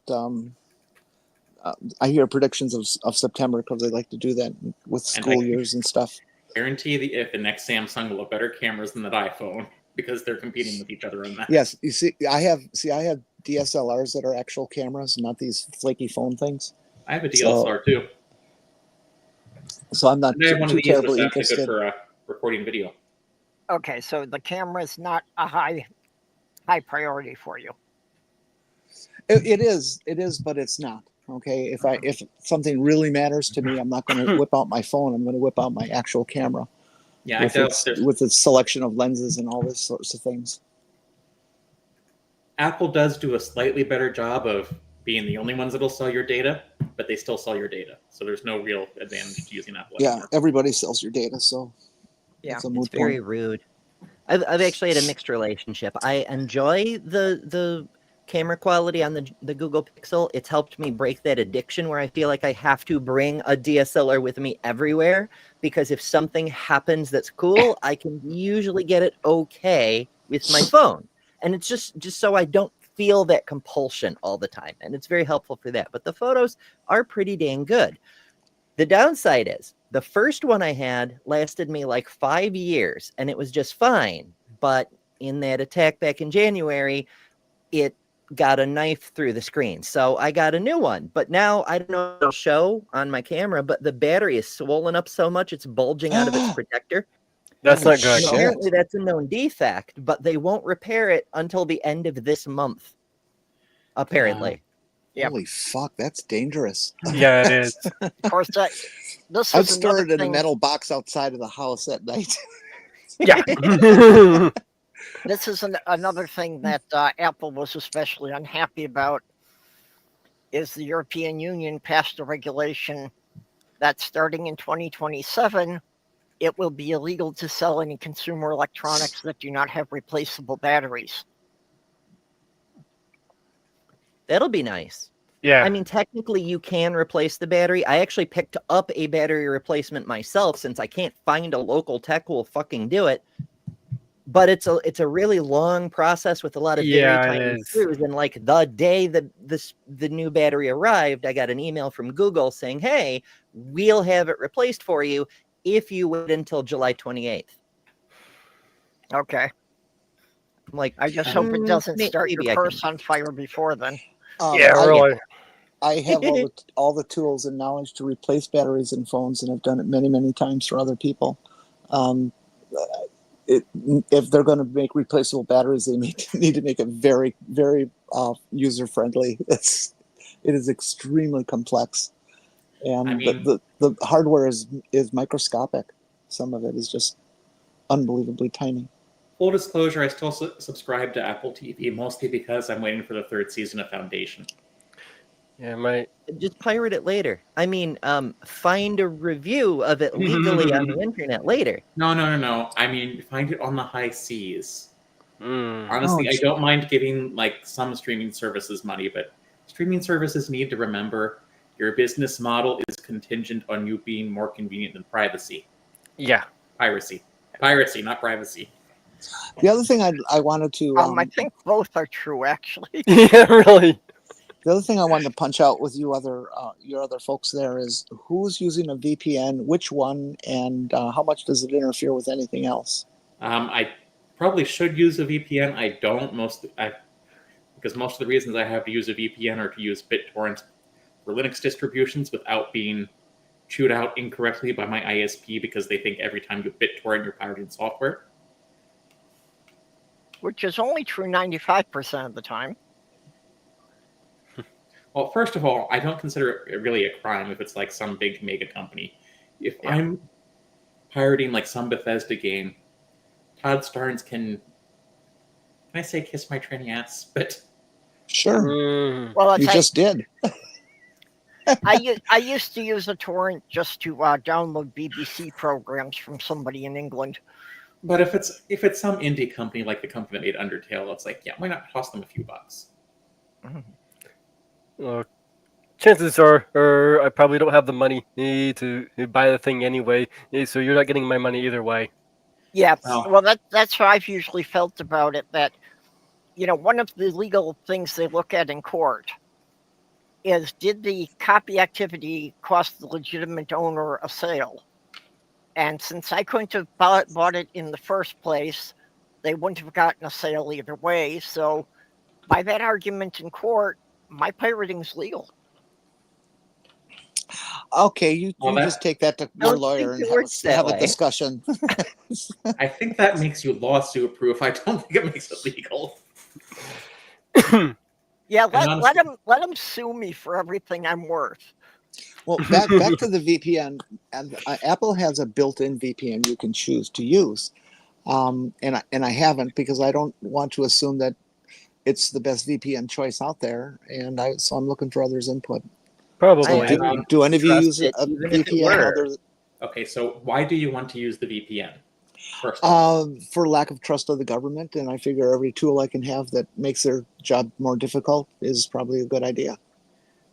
So you want to let an extra layer of encryption beyond the one that the TLS algorithm already provides. I think what I she's will saying say is I that will she- agree, because I don't know what you're talking about. Yeah, that's basically what she's saying. I think Go she's ahead. hoping that she can get something that they won't be able to identify her service provider or the area of the country that she's calling. Or make it harder for them to do the. Yeah.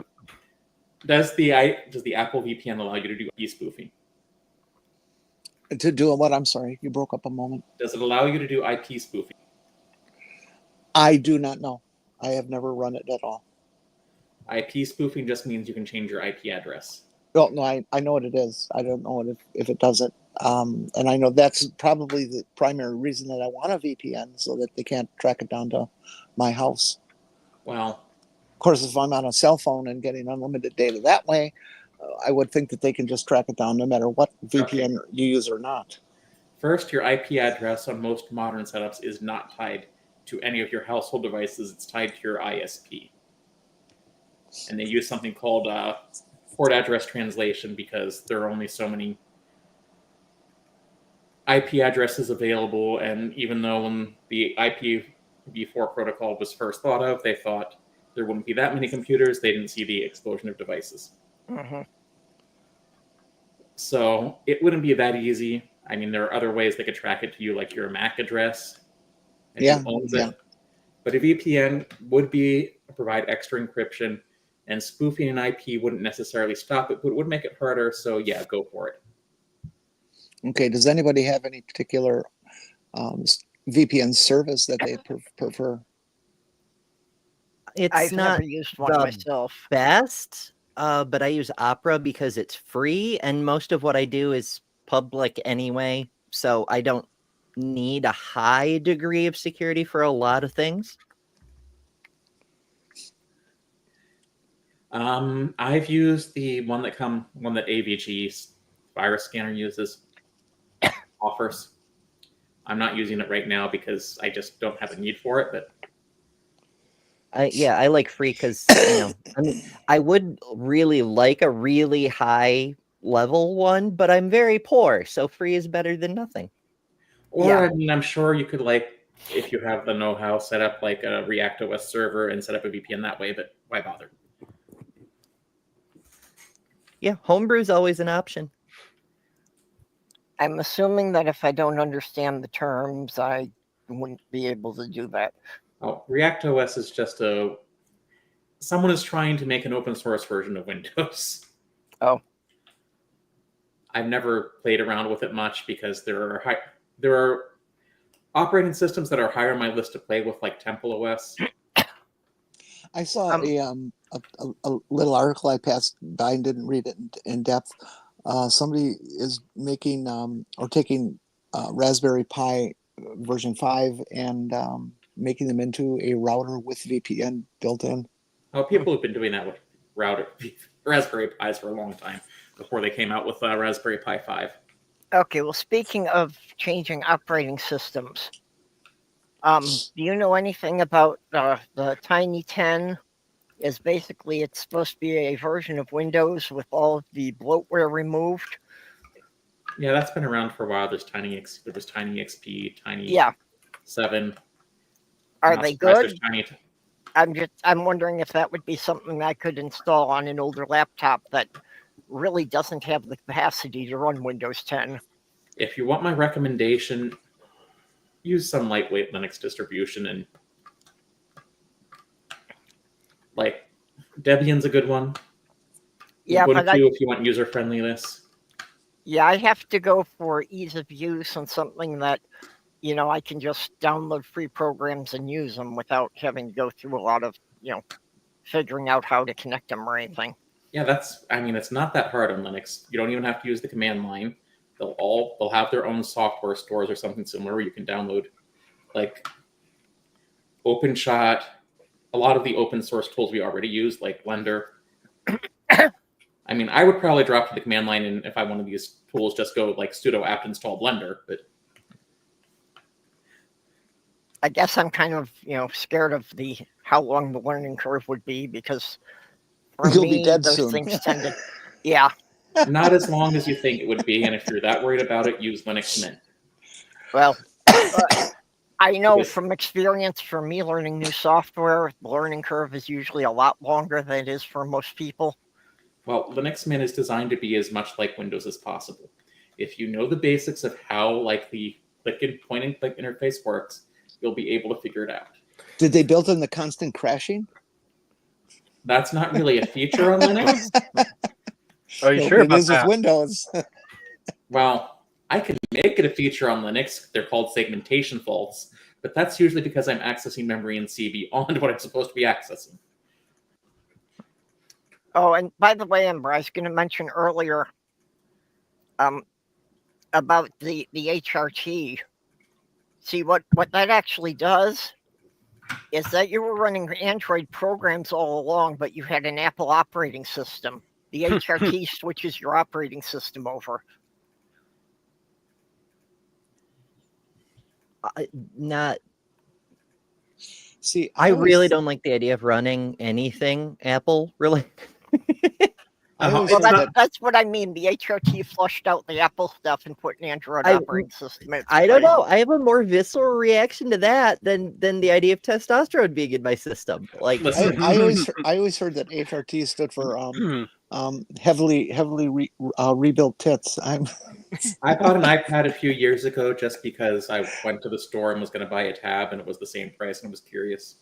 It's not really that much different. Yeah, there are some differences between the operating systems, but they're fairly close. Well, yeah, that's the point. In fairness, they steal from each other. It's mostly Apple, but they do steal from each other. And so they try to get the same functionality in virtually the same way. At the Comic-Con I run, we had a system failure with our digital point-of-sale system. And so the person who runs the booth whipped out her iPad, and she was like, we can just use this and process transactions through this way. We just need the login details. And so I tried to type in the login details, and they're so fucking backwards. Like on every other tablet, you'll swipe up for a thing, but on Apple, you have to swipe down. Or if you swipe right on a thing normally, on Apple, you swipe left. And it's just infuriating how unusable the damn things are. Well, just because you don't allow your mind to be flexible enough to do more than one way of something, then, you know, it's problematic. But, you know, just liberalize a little bit there. Okay. Jinzu says they use Surfshark. Surfshark. Oh yeah, I think I've heard of them. Well, all right, so if you're going to use Surfshark, go find one of Vice go Rhino's most recent videos, and you'll get a code for like the first 3 months free. That's I what believe I it's- thought of too. I'm like, Rhino used to pitch those. I believe his code is Rhino. Probably. Probably. But yeah, Surfshark has been advertising, sponsoring his channel for like years. Oh, okay. Okay, so here's the thing. If they say, here's some things I'd avoid. If they say you can completely avoid hackers, that's not going to happen. That's bullshit. Hackers can get through anything. Well, given enough time, I mean, what you're using the second layer of encryption makes it harder. It's a matter of making it more inconvenient for them. Well, Jenny keeps driving to Wisconsin, so there's no way. Oh, I'm sorry, you said hackers, not Packers. No, Packers are the best. Hackers are the worst. Big difference. No. The only team I have to pretend to like, the only teams I have to pretend to like are the Eagles, the Nittany Lions, and the Phillies. Well, that's okay. You're welcome to love all those. No, I don't like any of them. I'm going to pretend to like them. Okay, those capitalistic, money grubbing bastards. I like the Packers because they're a bunch of socialists that are owned by the people of Wisconsin.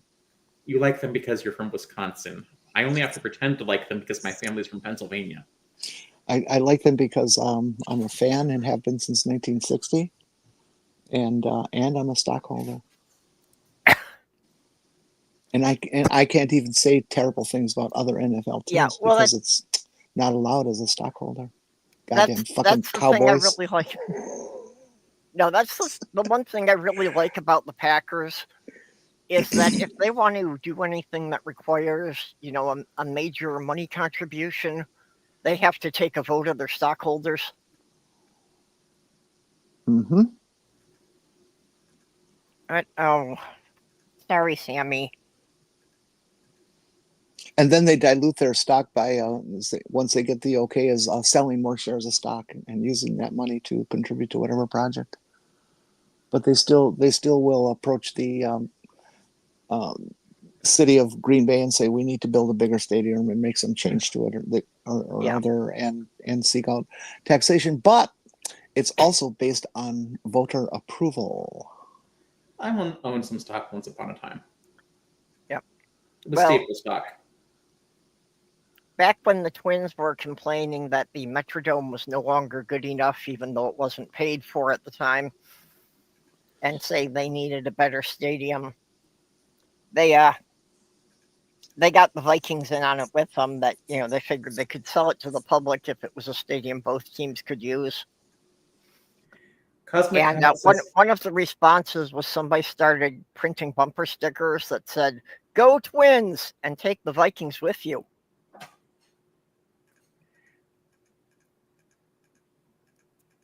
Because they were threatening to move to another state if they didn't get their new stadium.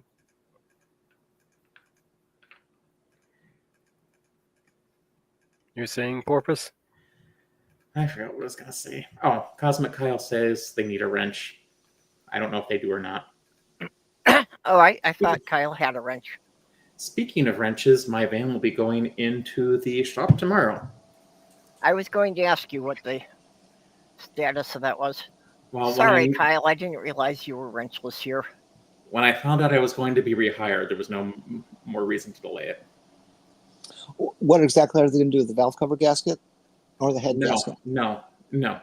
They're going to repair the radiator reservoir. Oh, okay. I mean, the valve cover gasket should have already been repaired.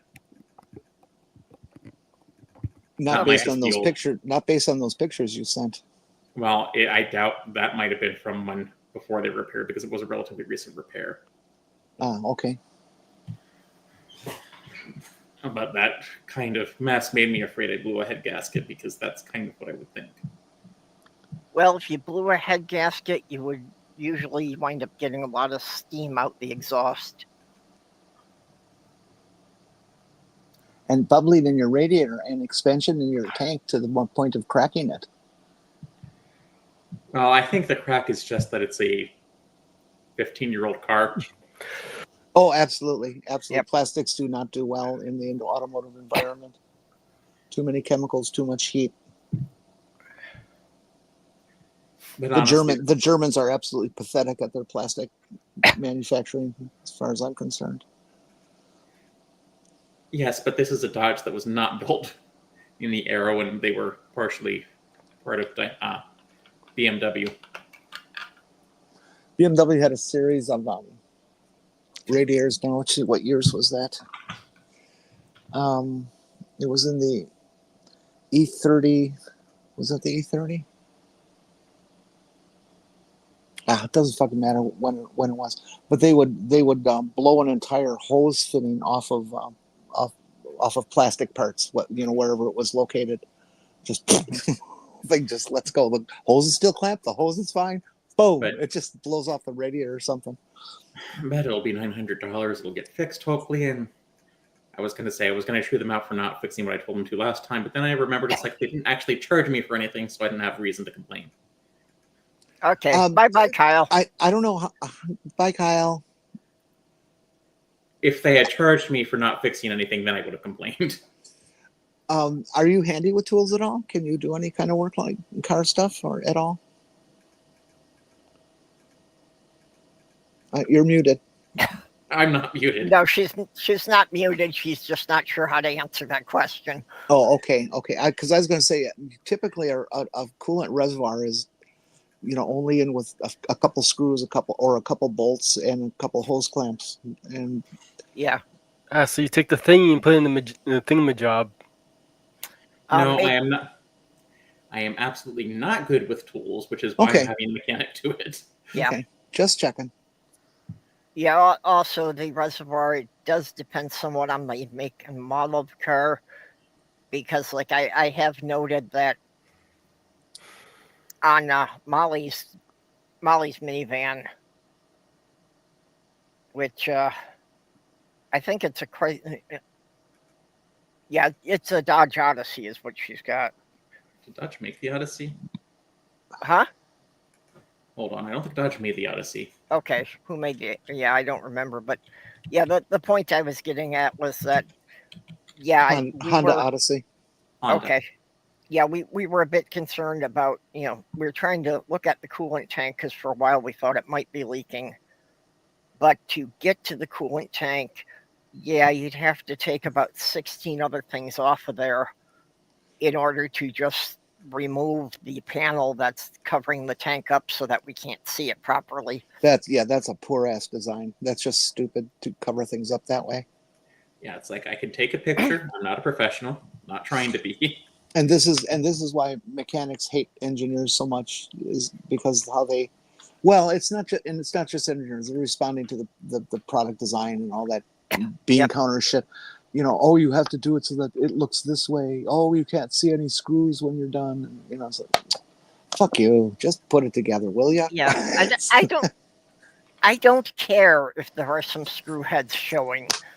I'm fine with that. Yeah, what you're saying, to me, the one that really drove that home that I will always remember is I'm not great with cars, but, if somebody gives me instructions, and I could usually do basic stuff like a tune-up, but on my Chevy Venture van, that it literally was the instructions that the manufacturer gave to mechanics said that in order to replace the rear bank of spark plugs, you had to remove one of the engine mounts and gently rotate the engine forward. Mm-hmm. And this is the way professional mechanics were supposed to do it. On the BMW 750 of the early years, its first introduction, we had to use a combination of sockets, universal joints, wobble extensions, and have your most of your upper body inside the engine compartment to get out a couple of the spark plugs. Yeah, well, not all of them, just a couple. No, but see, that was the thing that, I had all sorts of extensions and, socket joint adapters and wobble extensions. And on that van, it didn't make any difference. there was no way you were going to fit a tool back there without actually, moving the engine, Mm-hmm. because it was just, they were right up against the firewall, so there was no room to get a tool in there. All right, I gotta The- run, folks. I'll catch y'all later. Bye-bye, Okay, Amber. Amber, Nice to before you see you, go, honey. I know you've got something scheduled to start at 5 o'clock. Well, 6 o'clock, but yeah, 5 in your time zone. Yeah. Well, so why don't you tell people about it? And It's a new idea for a live show. I'm experimenting with lots of lives. I'm trying to build the community that's been hemorrhaging away since I started my transition. This one we're gonna raid Reddit. I know a lot of people read memes and shit, but in this case, it should be interesting. We'll see how it goes. We're gonna start with atheist memes because no one ever reads those. okay, yeah, and that's starting like 45 minutes then. Roughly, yeah. That's why I've got to get going. I have to do some medicine and eat something, and there's a lot I need to do before that starts. Yep, and I'll just drop a link in the YouTube chat for it, so everybody can go over there when we wrap up here. Do you pay Okey-dokey. for me to go over there? Do I get paid if I go over there? Yeah, you get paid the same thing you do here, same rate. Oh, okay. Cool. All right, toodles. Bye-bye. Bye-bye. Okay, and there's the link for Ember's stream. So yeah, after we wrap up here, everybody can go over there. Oh yeah, bye. You two have to handle it for a bit. I gotta go pee again. I'm sorry.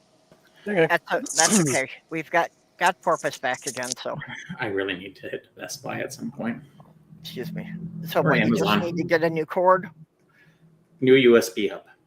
Ah, Possibly new headphones too, but it's gonna see these headphones are a couple years old and the cords do wear out after a while.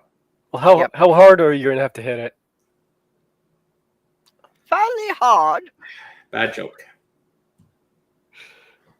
Of course, I guess we don't really tell good jokes on this too. Yeah, it's true.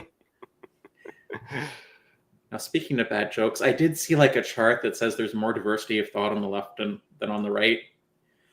And I thought about this for a second. Then I realized the reason why there's more diversity of thought on the right is it's easier to have a greater diversity of opinion when you don't have to limit yourself to reality. Oh, The sad thing is, I'm right. yeah.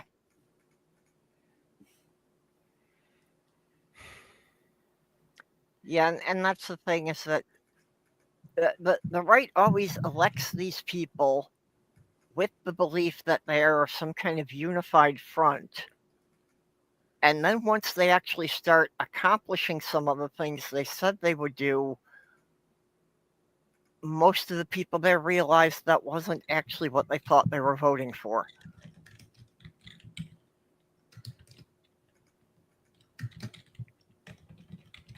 Bammy. I beg.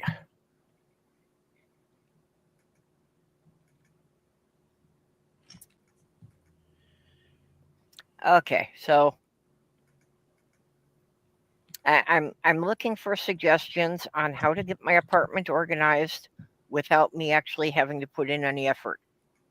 Hire Marie Kondo. Okay, without having to put in any effort or put out any money. Get a really big rug to put everything under. Kidnap Marie Kondo. Sorry, I have no useful suggestions. Yeah.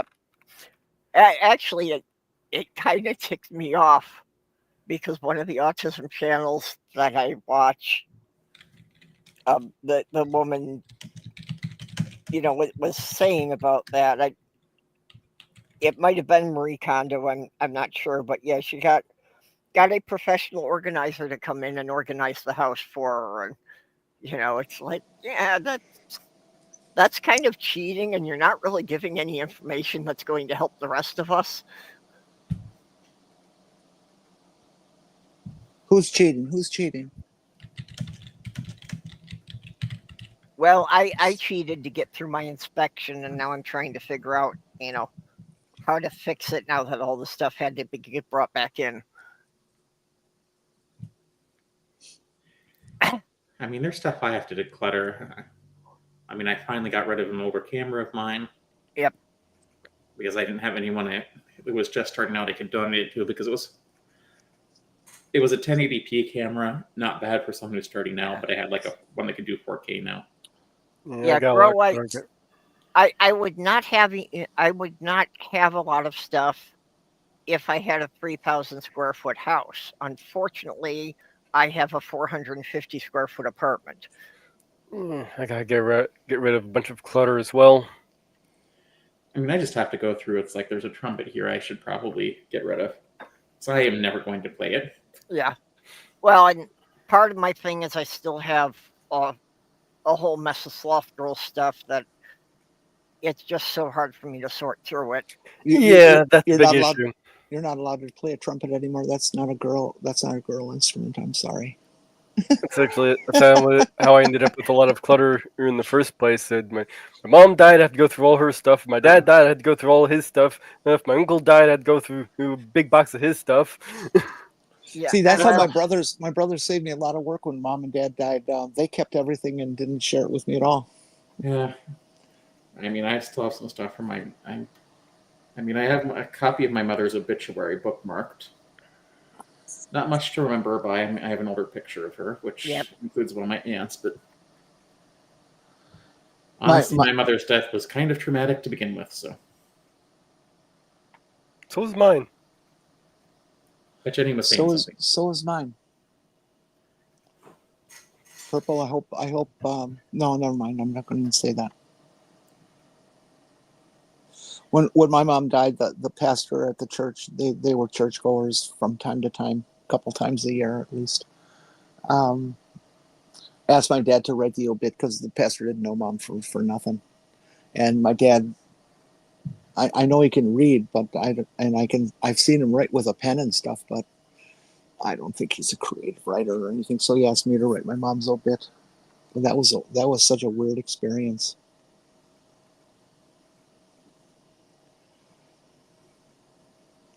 But then I had to read it in front of the whole church that was packed shoulder to shoulder with people mourning my mom. That's how it works. And none of them have ever had even an idea, much less seen me transition. Oh, lovely. It was a thrilling week. Yeah. I mean, the highlight was when my mom's sister, Aunt Vivian, told me that I killed mother because I was a pervert. Jeez. Yeah, my mother had locked herself in her room. For a couple had been locking herself in a room because she was in a mental health episode, and I had to do a welfare check.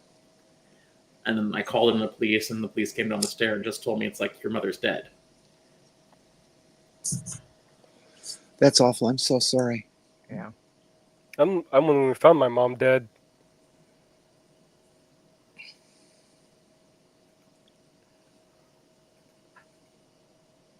Yeah, well, with my late fiance, it was, she started having problems, and I called 911.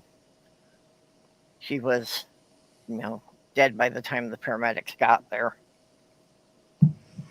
I was standing next to my mom's bed and holding her hand when she died. That's nice.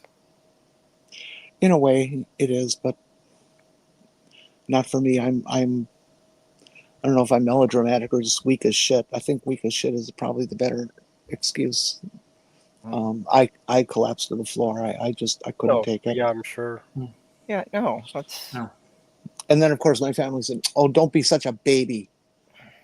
Okay, yeah, all right, that's right. It's only mom. It's only mom. I shouldn't react to that. Yeah. Well, Sloth Girl one time called the police to have a wellness check because one day I hadn't gone up there. So just because it had gone 24 hours without her seeing me, she wanted to get somebody who could break into my apartment to make sure I was okay. And it's like, I physically I was fine. I was just having an autistic meltdown, so I wasn't able to communicate with anyone. Say, I wish. I'm gonna say that would make some of my meltdowns so much better because I definitely can communicate with people. You're saying the wrong thing.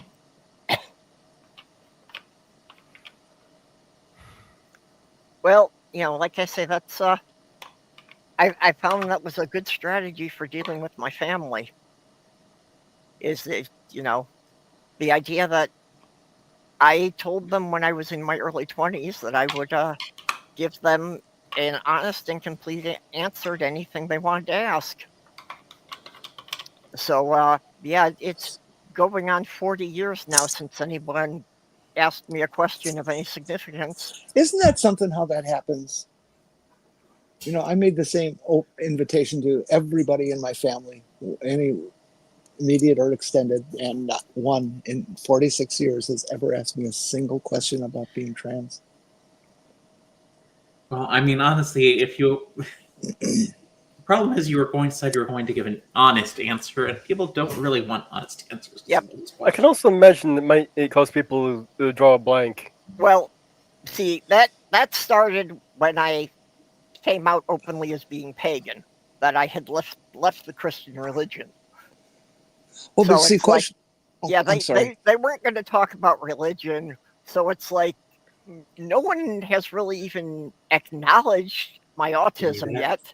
Old time religion, give me that. Sorry, Yeah. I went there. So, I got my official autism diagnosis 20 years ago. Nobody's even acknowledged that yet. So I expect that most of them will drop dead before they're going to say anything about being trans. Actually, I think the funniest thing I heard from my sister is like when I graduated from the university, she told me, it's like, oh yeah, it's like I finally got diagnosed with autism.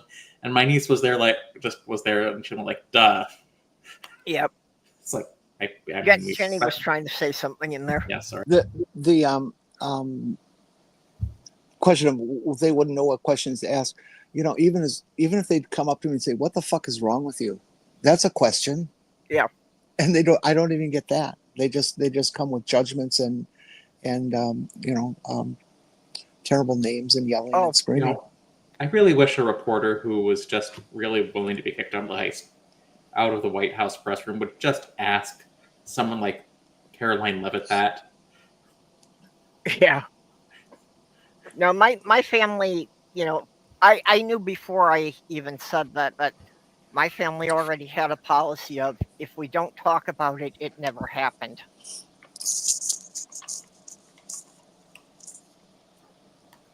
Are you sure we're not from the same family? Well, that's what I mean. It's like there are episodes from my childhood that everybody denies ever happened, even though I have photographs of it. It's so different for trans kids today. The parents have been so exposed to the concept.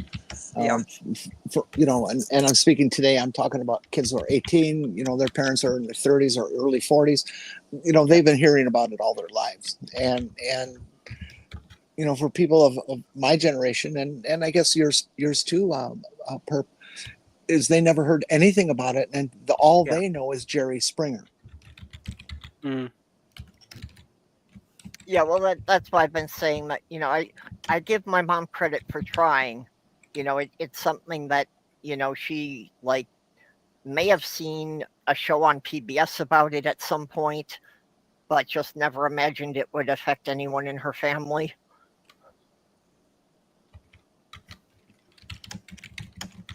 I still don't think there's been any real decent documentaries made on trans people and how we get this way, and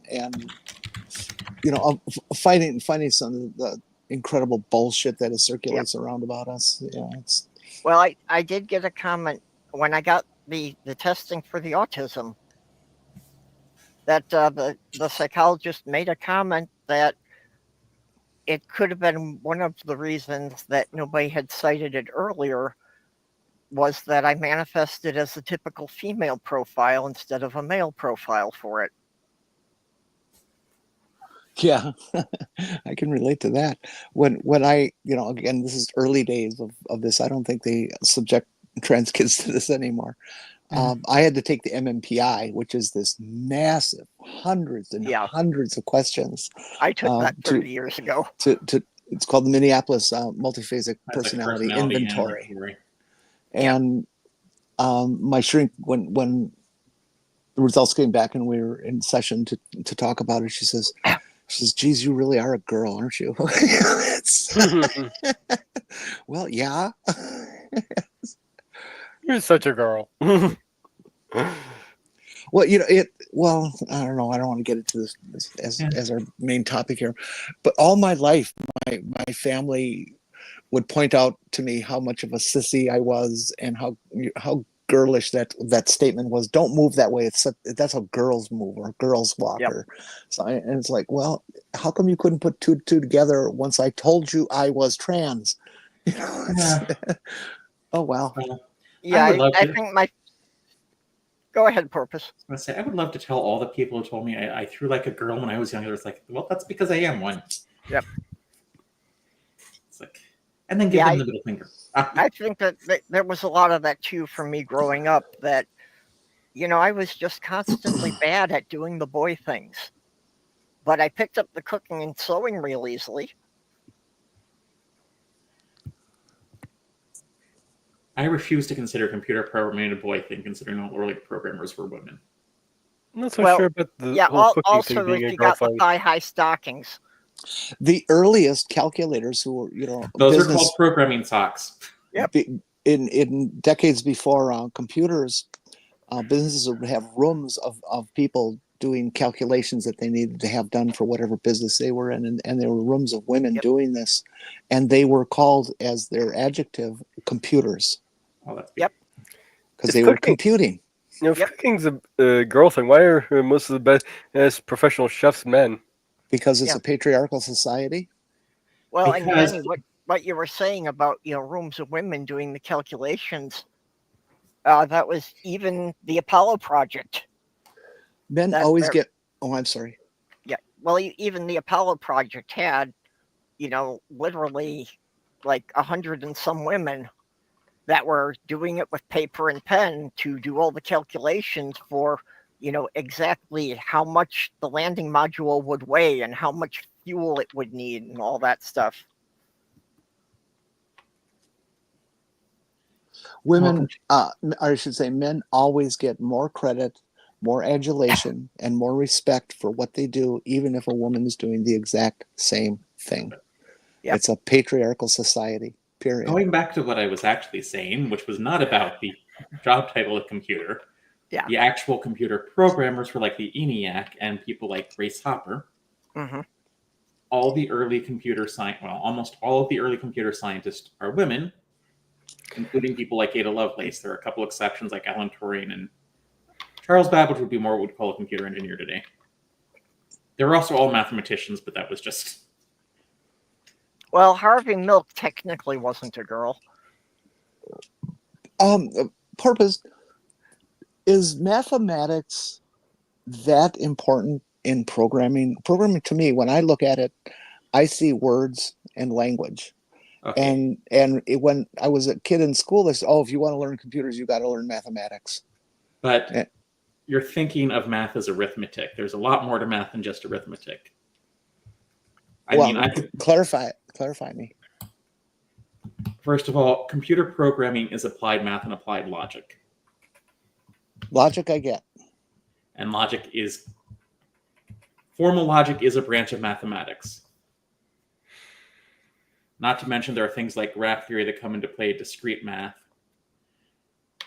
You have to understand some elements of set theory. You're also going to have to understand things like runtime complexity, which, although as a programmer, you'll probably never have to do a proof by structural induction. The thing is, the math you're thinking of is not something most people consider math because we only teach arithmetic in high schools. Yeah. Well, that's what scared me away from computers, is that they say, you have to do math. And nobody ever delineated that I thought ciphering and arithmetic, and I'm horrible at that. Well, you're going to Yeah. have to do some algebra, but you're not going to have to solve it. You're just going to have to work out this is what this equation needs to be. Yeah, the machine will do the actual arithmetic, but yeah, you've got to be able to stack the variables in the right order. And you also have to do some things that, I mean, there's just some things that are mathematical. Like you have to be able to do propositional logic. Anyone who's done any form of electronics has done truth tables. They're easy. Look, math. X is your own problem. I'm not going to solve it for you. Don't ask why. She's never coming back. Well, I would love to tell you more about my dating life, but I know how bad most people are at math, and I don't want to confuse anyone with complex situations that involve imaginary numbers. Trust me, it's funny if you passed algebra. I was laughing.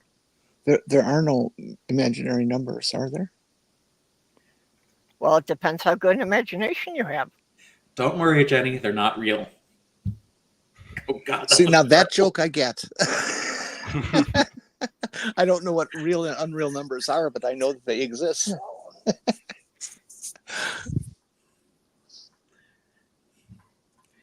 No, imaginary numbers are... Someone said, how do we get a square root of a negative 1? And they define that as I.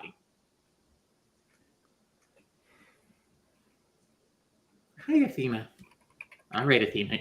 If you're going to jump up here, you have to be on camera. See, Porpoise, No. Unfinished Journey has awarded you a sloth for that. You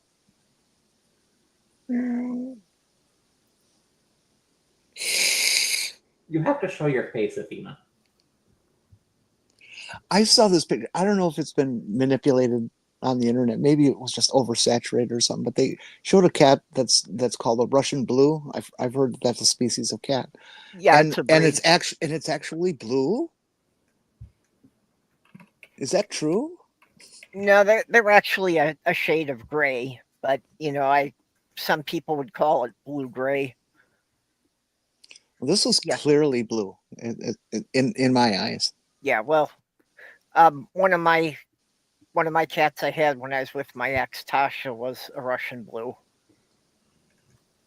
You're a tortie, Athena. You're full of tortitude.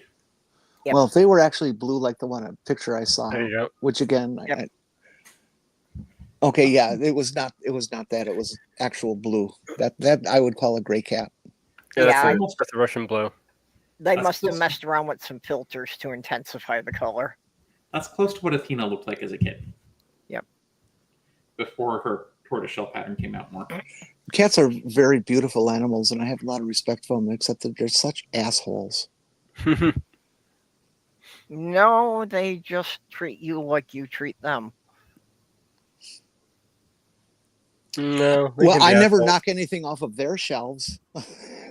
They'd probably let you. I mean, And Sammy has never knocked anything off of my shelves, and he asked permission before stealing anything off my table. Athena, you did knock something off my shelf last night, but I think that was more of an accident. I don't think you were trying to.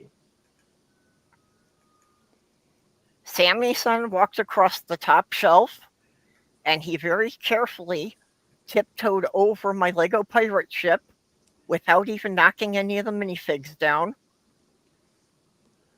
Somebody put together this video of all these different cat clips of cats attacking each other and shit.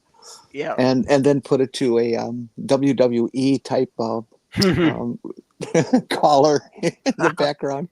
It's so funny. I wish I could get it here, but it's TikTok, and you guys don't like TikTok, so I can't do that. Well, I mean, the main reason I'm not on TikTok is because my students are there. Really? Don't you think you could A, stay off camera, and B, give yourself enough of a pseudonym that they wouldn't figure it out? They're high school students. They'll figure it out. Not if you don't tell them you're not on it. No, yeah, especially if they have a chance of embarrassing one of their teachers, yeah. That's a big motivation for teenagers. I thought they just wanted to sleep with their teachers. Well, that too, but And no, most of them don't. We had this teacher, Miss Homily. What was her name? She was an English teacher, and God, when she started teaching there in her first year, she couldn't have been more than like 22, 23, maybe 24. And God, all the boys would just say such awful things about wanting to, involve themselves with her.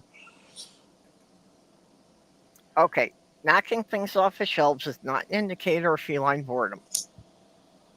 Well, sometimes it can be. Cats are not jerks. Cats are practical physicists. So every day they have to test to make sure gravity is still functioning. Athena, I need to get your brush out. Maybe that means that they're flat earthers, or shall we say cat earthers, and think that they're testing buoyancy instead. Athena, can you kindly move your tail off my boobs? Thank you. Yep.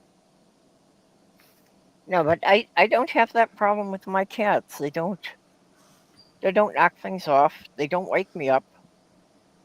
I mean, and I got severely broken shelter rescues.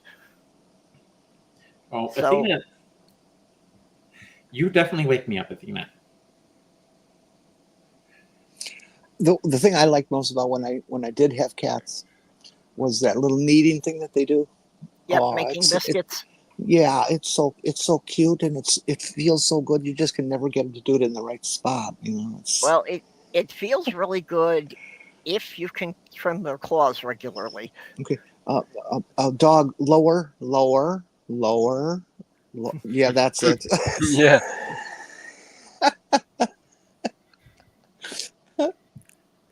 Yeah, that's true. I got a joke there, but I'm not going to go there. And my cat would need a nuzzle on me so much that my shirt would end up being soaked. My last dog, Cubby, was just such a precious dog. Right? Did we get not a mean streak in his body at night? Oh God, he would wake me up because he has crawled under the covers of the bed to lick my feet, my toes specifically. You don't know what it's like to wake up to a dog licking your toes. It's so weird. It's the only reason we got on this topic is because Athena insists on having my attention. Well, I once woke up to a cat eating my hair. Ew. Is that where hairballs come from? Yeah, hairballs usually come from cats licking their own fur. I thought hairball was just how you would dress a... never mind. That joke would take too long to put together. My sister had a cat that answered to Screwball after a while because for whatever reason, it loved to eat tinsel. And every time we caught it eating tinsel, we would say, "Stop doing that, Screwball." My dad had a cat he named Shithead because the cat would get into the litter box, stick its ass on the outside of the litter box, and take a shit. Well, the thing is, none of us realized the cat would answer to that until we were watching an old movie. And, one of the characters says, "Hey, Screwball." Yep. And the cat turned back to get, it's like, "Are you talking to me?" Yep. But one of my late fiance's cats was named Sophia. And when she would watch the Golden Girls, the cat would look up confused every time the TV said her name. Oh, the Golden Girls. My first cat was one of those cats that I know that you can train cats because I was able to train her to sit, stay, speak, come, and fetch. Mm-hmm. So, I know cats can be trained. Yep. But she sadly was put down because she had to be tested for rabies. She had her shots, but I was living out in rural on a commune and stuff, and they said, "No, you cannot let this go. It has to be done." I'm sorry. That really sucked. Yeah, it was heartbreaking, but that's the way it goes. My other cat was Lydia, and she was just a bitch. No, last name was Lydia. Lydia. Encyclopedia. Right. Anyways, and she developed feline leukemia. Oh, yeah. Checked out after about 3 years. Go get your toy if you want to play. Yeah, one cat I rescued because she was being very neglected in the home she was in.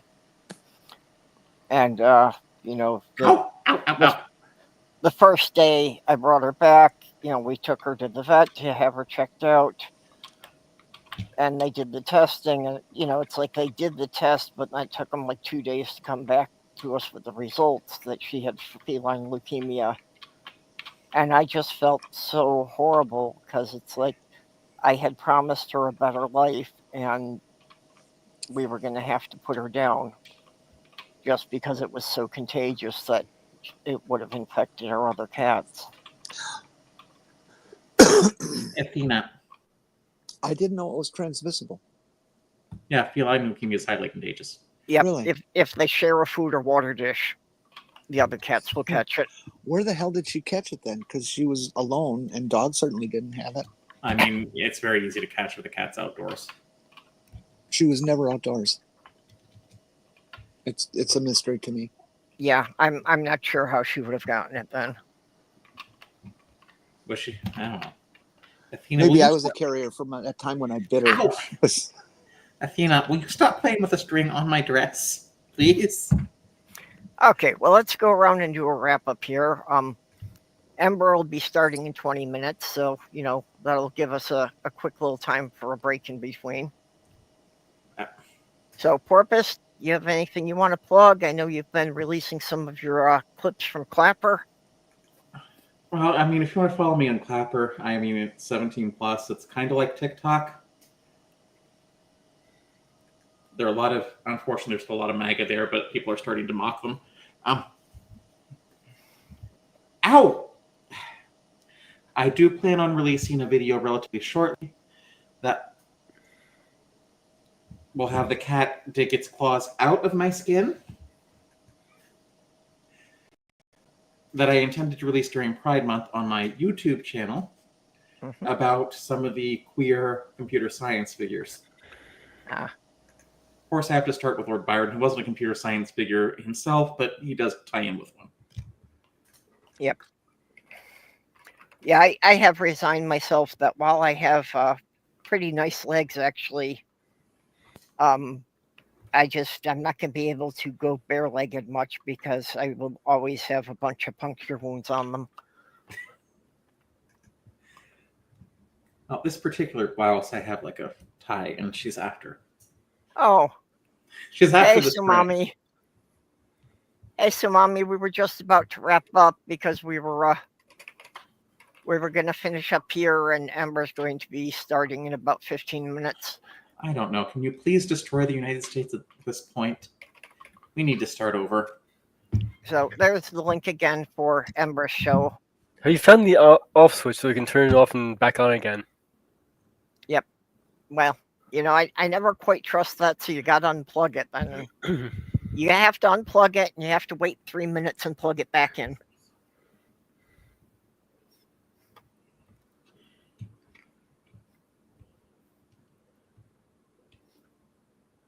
Okay. What happened to Jenny? I don't know. There she is. Yeah. Thank you. I don't know what happened, but yeah, she just fell off the screen. I'm back. Apparently, it is a flat Earth because if you go over the edge of the screen, you fall. It's no doubt all Apple's fault. Make you guys happy. Okay, so Jenny, do you have any final thoughts on any of the things we talked about today? No, everything was quite inane today. I don't see any need to comment about any of it. However, I just wanted to repeat my link to Substack that I posted in YouTube again. Yep. I'm looking to build my numbers, folks. So go in and follow, even if you don't read my my trigger warning stuff about suicide and depression.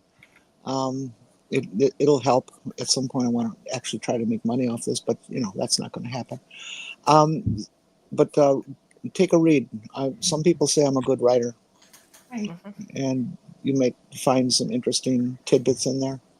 It's only the 3 parts combined are only about 3,500 words, so it's not going to take weeks to read this. Hey. Yeah, well, what does it work out to? Is it like 1,000 words per page? typed or what?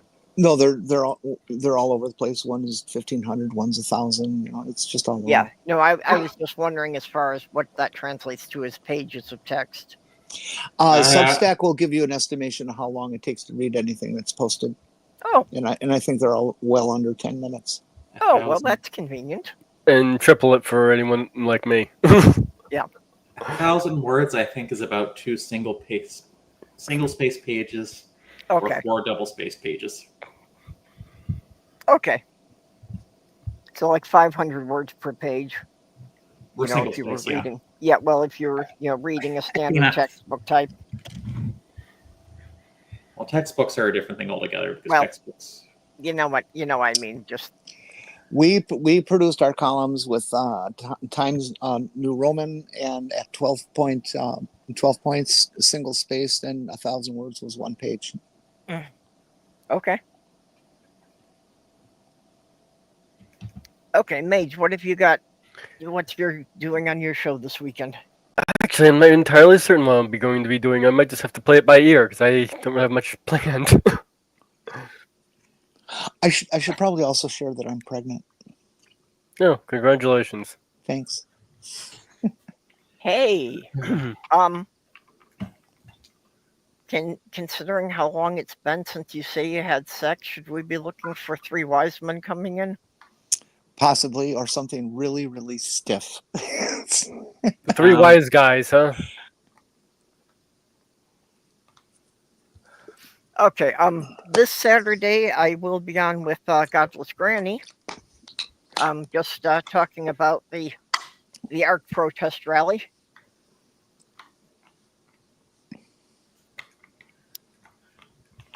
So, Well, at least she hasn't asked me to do any math for a while, so. Sumami, I can't think of another person I would like to have in my club more than you.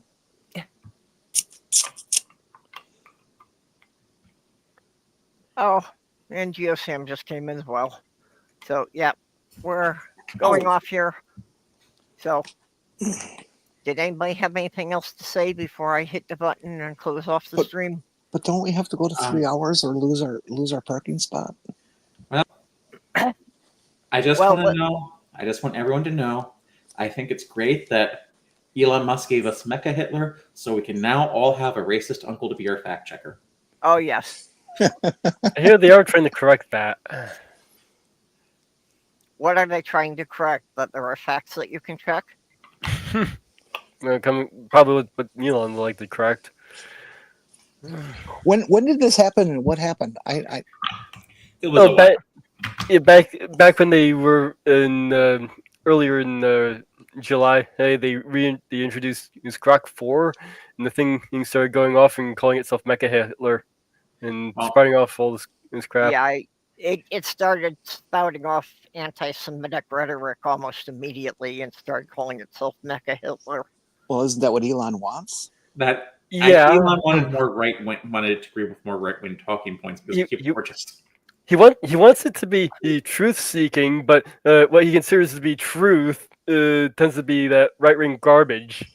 Well, you shouldn't use LLMs for fact-checking anyway. Not for that. No, AIs only know what they've been told.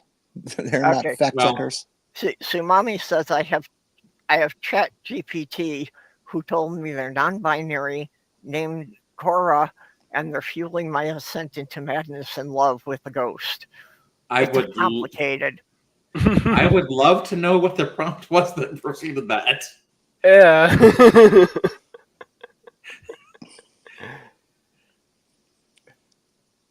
Okay, well, with that, we're going to wrap it up. So, take a quick break, and everybody will see you over at Embers in 10 minutes. And if Athena, please stop. Yep. And remember, everybody, B-Trans get disappeared. Bye-bye. May the odds be ever in your favor.